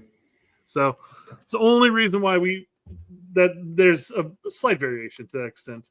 I mean, Balogun would work in a different system. Yeah. He does and brings you better, different things than Sargent does. But let's be frank, Sargent can run the lanes too. He's just not as fast, but he can run that. And then he's really good on set pieces. He'll get you a header in the box. He'll poach. None of those things are with Balogun. He's not a poacher. He's a speedster who's really good between lines and through the lanes. And that's not what this team does. You would hope it would be what this team does with Reyna playing CAM, but it just hasn't proven to be the case outside of once where, we've seen that Reyna to Balogun hookup. So we see more Reyna to Haji Wright actually than we've seen Reyna to Balogun. And then Balogun can't play with his back to goal at all. And Gregg's nines are often required to come back and play with their back to goal. So I think Gregg will go with Sargent. I think so. That's my guess. Yep. We saw his after being excluded from the roster for a year in World Cup qualifying to all of a sudden being the starter at World Cup. Yep. It's clear that Gregg rates Pepe obviously was scoring goals, and he's been scoring goals when being called in for a chunk of the new Berhalter era. But I think that he looks at Sargent's overall game and says, "I'm playing him." To be fair, Balogun wasn't there for the World Cup. Yeah, sure, I agree. So we got our 11 down. We need what, 15 more players here? Yeah, let's do it. So, starting at goalkeeper, we got Horvath, and which third goalkeeper do you want to put in here? Do you think Chelsea will release Gaga for both the Copa and Olympics? I got a shocker for you. Go for it. Stefan.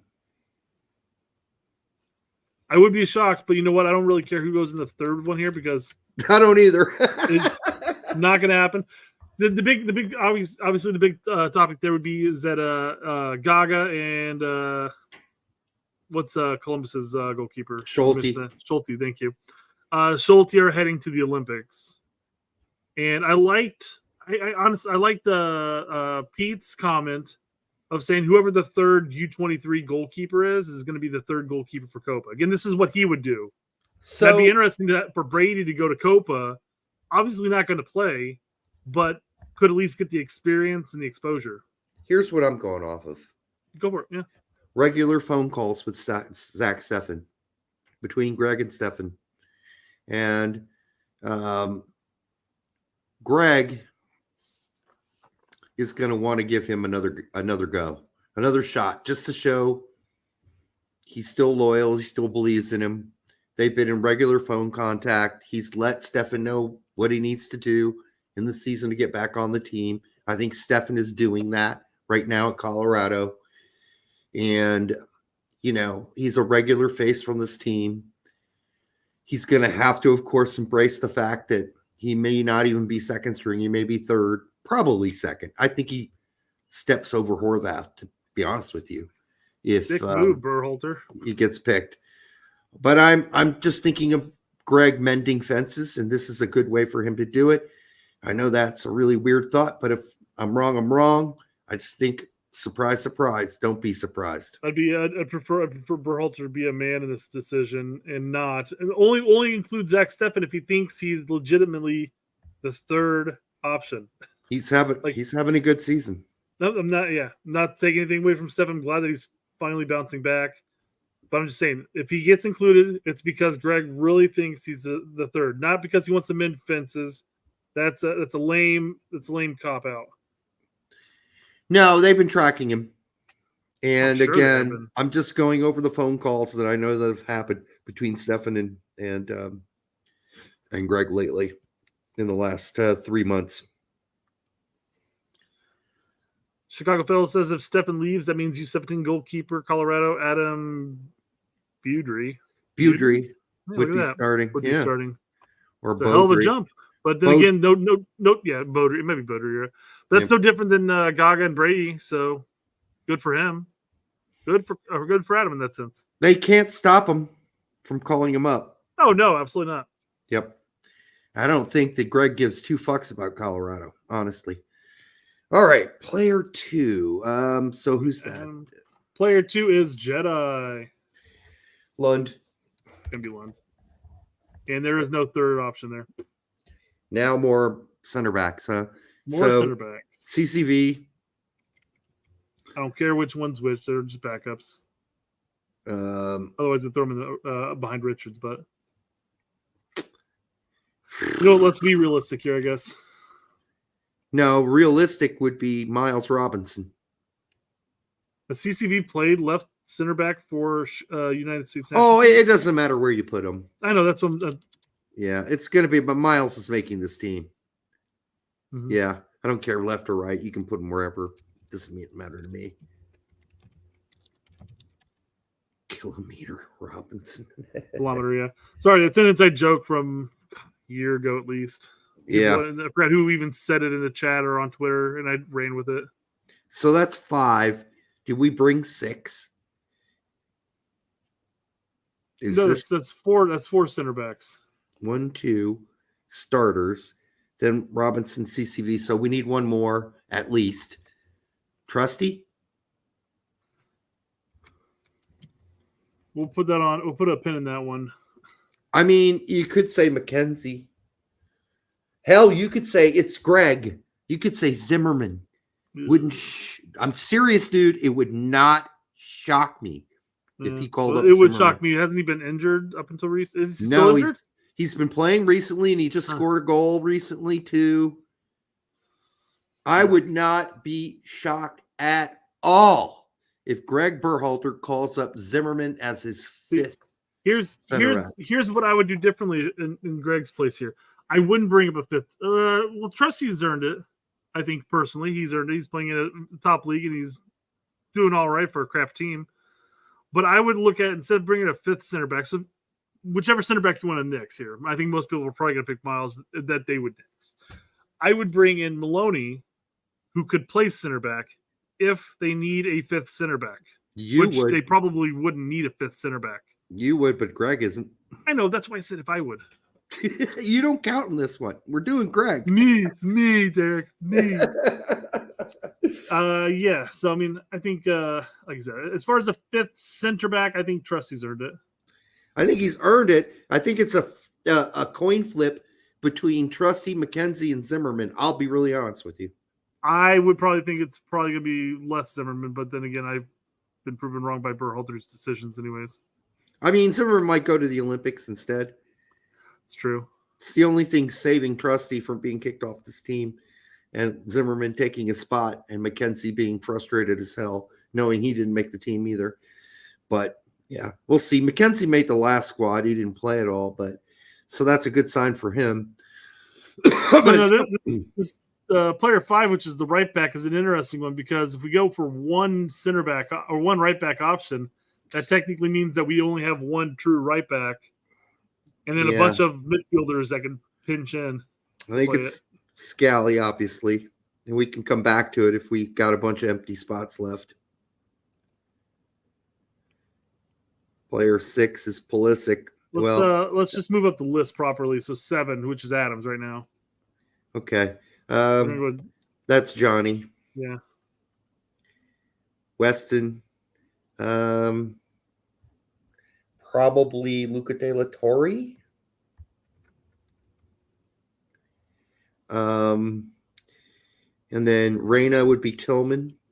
Tillman would be his backup. And then back to Pulisic, that'd be Haji Wright. We're going to have to come back in here and obviously add some players, but let's at least get the standard 23 down more or less. Yeah, Weah's backup. So Weah, I mean, wow. It's got to be I mean, Aronson. It's got to be Dark Brandon. Yep.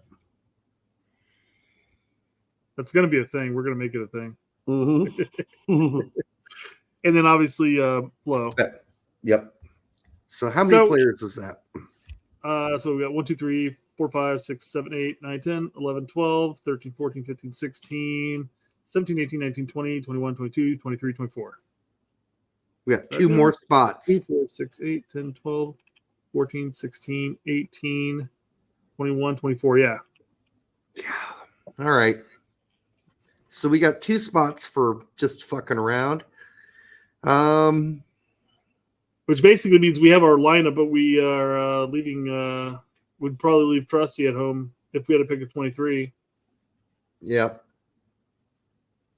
So, but we need 2 more players for shits and giggles. You could add Maloney as an actual like for Adams. I like literal like for like, right? Who else gets that? I don't think we need an extra right back. I know Pete included Fossey in the mix, but he hasn't been in the mix, and he's not going to be introduced at Copa. Hell no, he's not. You could probably bring Paredes as a backup winger / left back, I suppose. But do you need that? I don't know. You got Lund. I just feel like you're kind of shitting on Paredes a little by not having him on the team. Well, I think Paredes would be the 5th winger option in that sense. In Olympics, or he could be at the Olympics. Yeah, I don't think will Wolfsburg release him for the Olympics?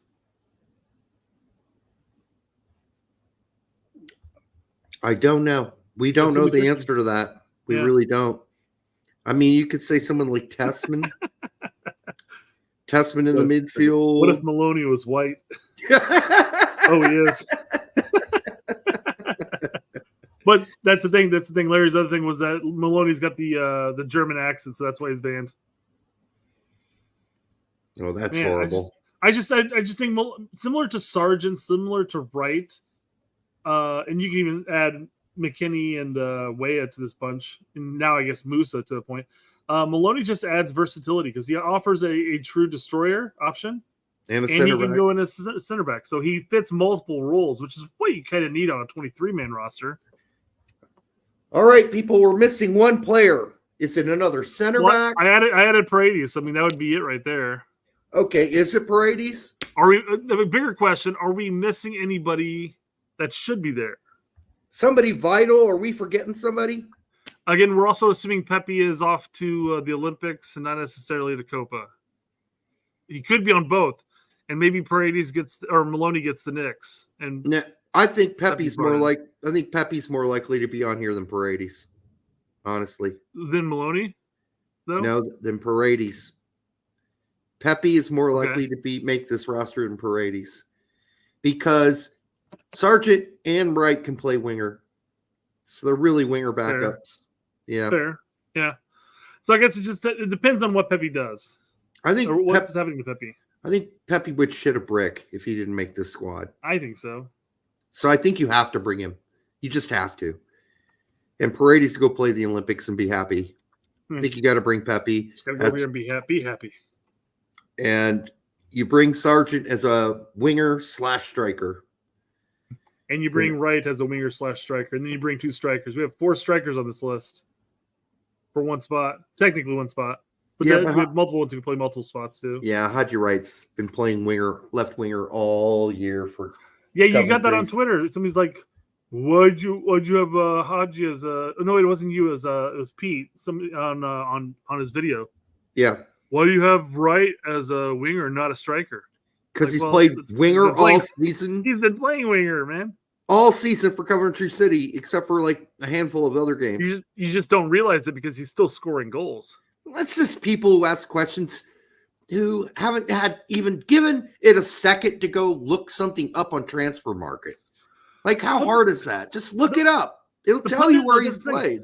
The pundits do that too, though.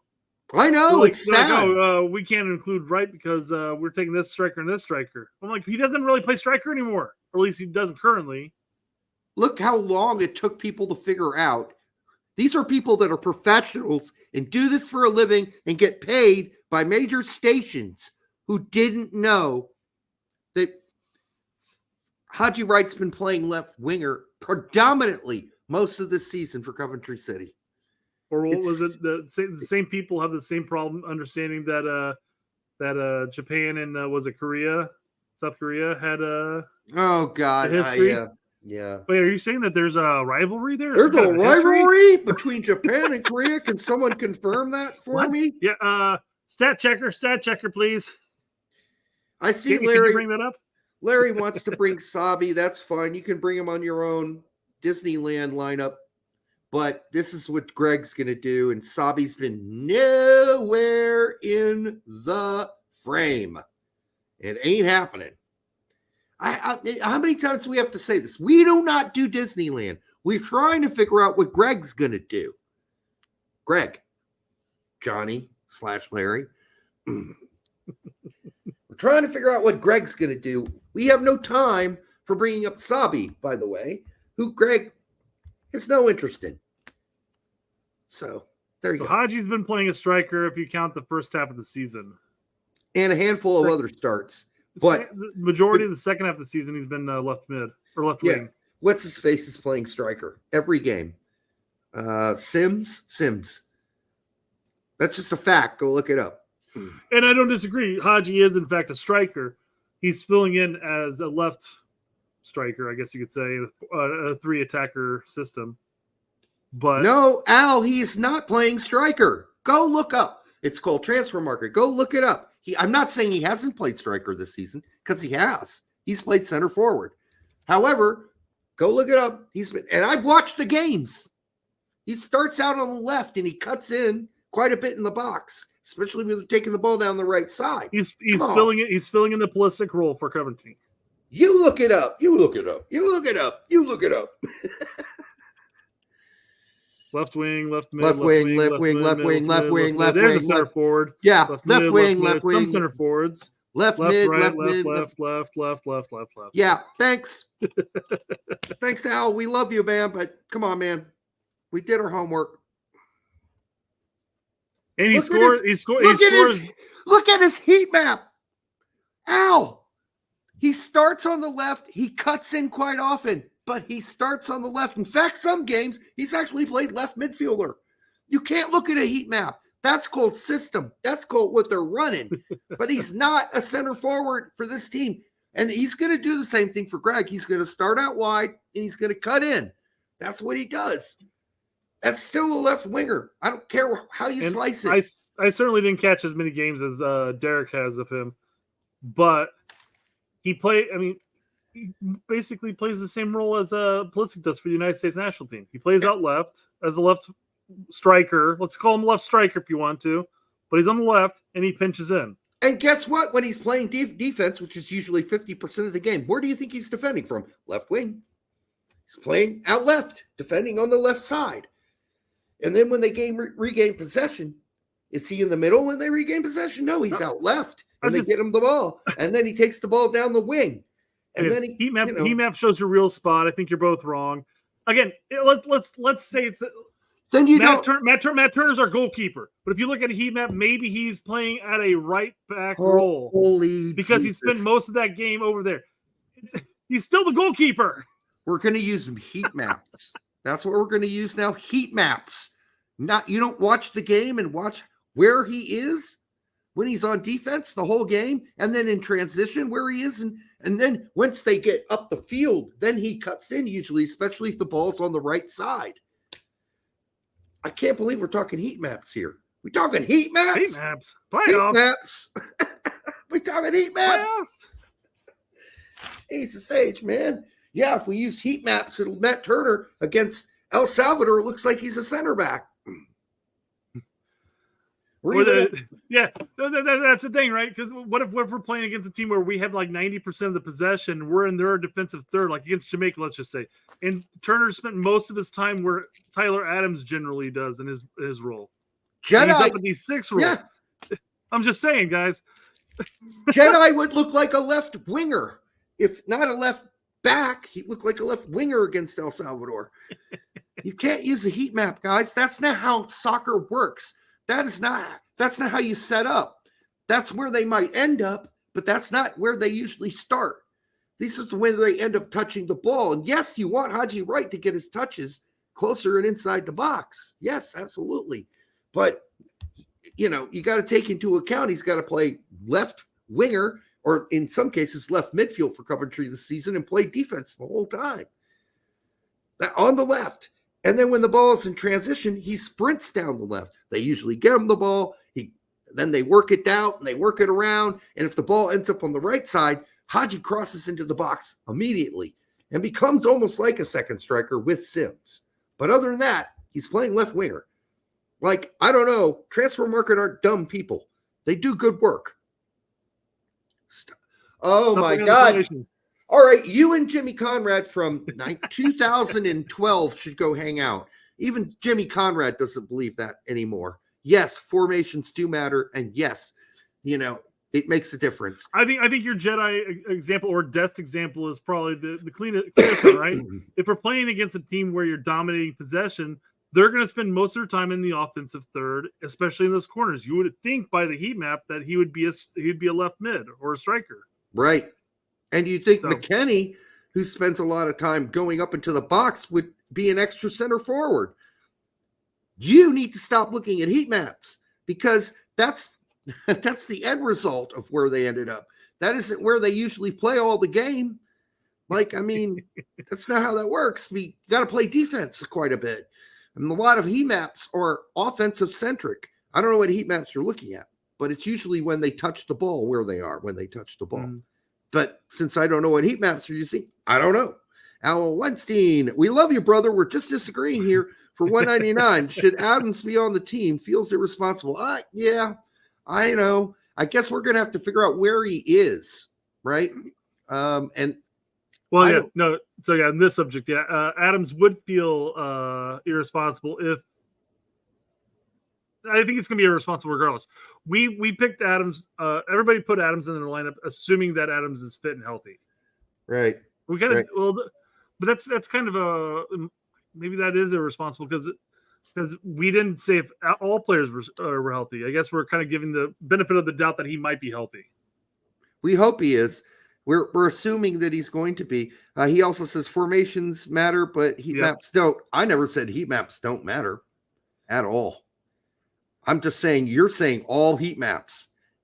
And what I'm saying is it's a blend of the two, because you have your formation, you have your system set up, and then, the heat map will tell you based on the game where people ended up being predominantly positioned or where they ended up in the end, especially if they're on offense a lot. Then you're going to see a lot of Haji Wright in the box because he cuts in from the left wing. Or if he's on the left and, the ball's played down predominantly on the right, he's going to pinch closer into the middle than playing out wide. I mean, that's all we're saying here. And you could say that Haji is the second striker, and you would be – that's actually a closer maybe estimate of kind of how his position works at Coventry City, especially when the ball's going down the right side. Haji, being on the left, gets into the box with Sims and becomes a second striker. And you know what? We're going to probably do the same thing, and we did do the same thing against Jamaica. Haji cut in quite a bit. Started out left, but went through the transition, ended up in the box, especially when the ball was out right. So, yeah, heat maps tell you where he eventually ends up to make a difference, and that's important too. I'm not saying they're not important, but formations are important too, and the system that you run is important. So both are important, where you start and where you finish. Brian V for $10. Thank you, Brian. We love you. Turner, Horvath, Slanina, Scally, Richards, Ream. I don't think Slanina's going to make it because I think he'll be set aside for the Olympics. Scally, Richards, Ream, Jedi, CCV, Trusty, Mackenzie, Lund, McKenney, Musa, Raina Tillman, Luca De La Torre, Johnny Maloney, Aronson, Pulisic, Wea, Balogun, Sargent, Pepe, Wright, and Deos. The only one I don't think it's going to happen is Zendejas. What did you leave off? Did you leave off Miles or something? He must have, yeah. Yeah, he left off Miles. Yeah, I think if you know but he Greg, brought McKenzie in there though. So well, if you know Greg's bringing Miles. I mean, there's just no way around it. Yeah, I don't think Zendejas has much of a chance of making this team. I'm counting 27 players there. What's that? I count 27. Oh, he's got one too many. Well, then he's definitely not making it. All right. Yeah. Oh, boy. Yeah. Right. Once I saw McKenzie and there, I was like, wait a second, that can't work out then. Yeah. Thanks for the 10, Brian. Appreciate that. But you got 99% of them right. Chandler had a better season than Adams. True. I mean, he played more minutes than Adams. Yeah. He's been playing more minutes lately off the bench, you know. Hey, but that one game by Adams was pretty damn good. That one game was good for Bournemouth. Yeah, maybe they should feel guilty about what they did with him because he came back after being restricted 45 minutes, and then there's 26. I don't know who he left off then. Was it 26? Yeah, I mean, it's kind of, I guess, outside of Miles, who got left off? So I'm putting it back up. Are we talking about our lineup? No, Brian's. This is me being curious at this point. Let me see. So, I don't see. Miles is on there? No, he's not. No, Miles is not on there, but he's got McKenzie and Zendejas, which is different from ours. So I'm asking, who did he leave off from us? Well, that's tidbits and nibbles at this point. It's mouse. Oh, he didn't add Adams. That's it. I don't know how I didn't see Adams. Yeah. No, Dest is injured for sure. He's gone. But Adams is back spasming out. Apparently, according to the manager, could be back this next weekend's game. And then keep in mind, we're in May and the games aren't until June. Now, if he's still having back spasms in June, yeah, you got to leave him out. You got to. You can't do it. But projection is he should be fine by June. But we'll see.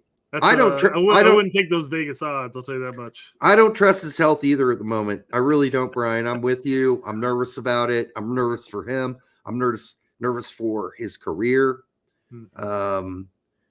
Yeah. So the back spasm thing is apparently directly correlated to his past injury, compensation, something about compensation, but we'll see. I hope he's back. But yeah, if he does get re-injured, yeah, Bournemouth, I would say Bournemouth would be pissed and get mad at Gregg, but they're the ones that injured him this time around. Exactly. So. They worked perfectly fine under Gregg. Yep. Maybe he just wasn't 90 minutes ready. Gregg respected their 45-minute request. Yeah. That's the amount of time they said he could play. So the funny thing is that Adams was pissed. Pissed. Both games he got subbed out. Which was weird because he should have known the limit too. Yeah. All right. So, I'm sure he knew, but you're in the heat of the game. You don't get pulled out.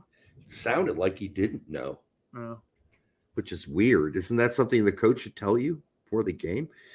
Anyhow, all right, guys, this was fun, but it was long. It was 3 hours and 19 minutes. It was crazy. I can't believe we're still doing the show. We got to do it faster next time. I don't know who can possibly talk faster. I mean, I don't even have time to get a stepsister joke in at this point. I mean, I really don't. But we do love you. There's just too much nonsense to talk about.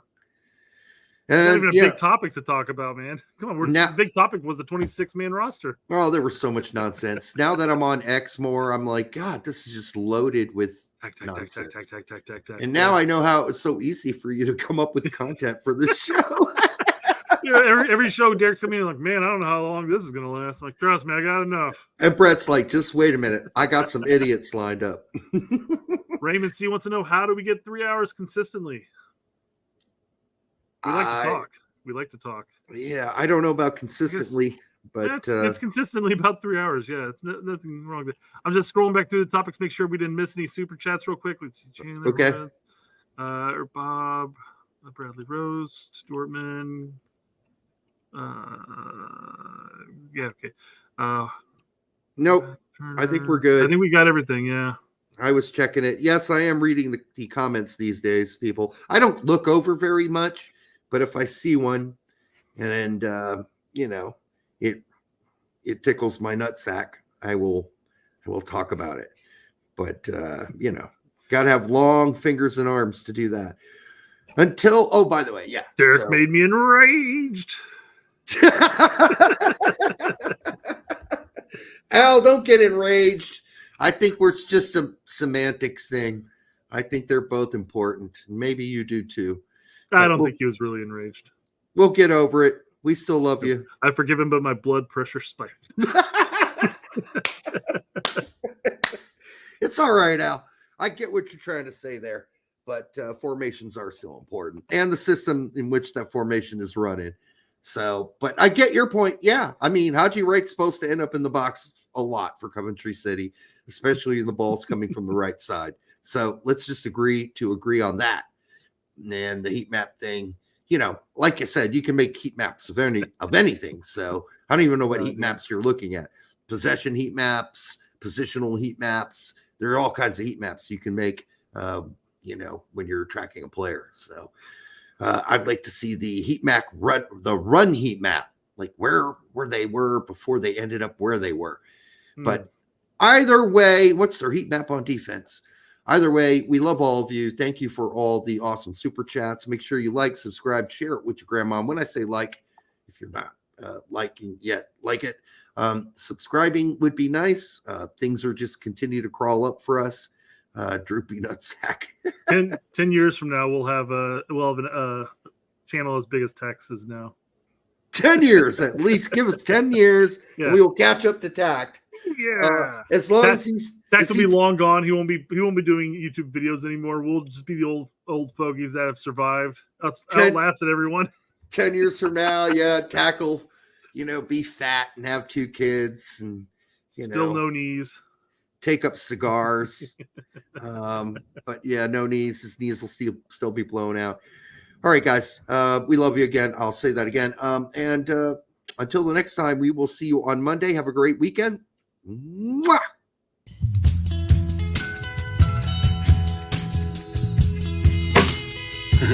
That hurt.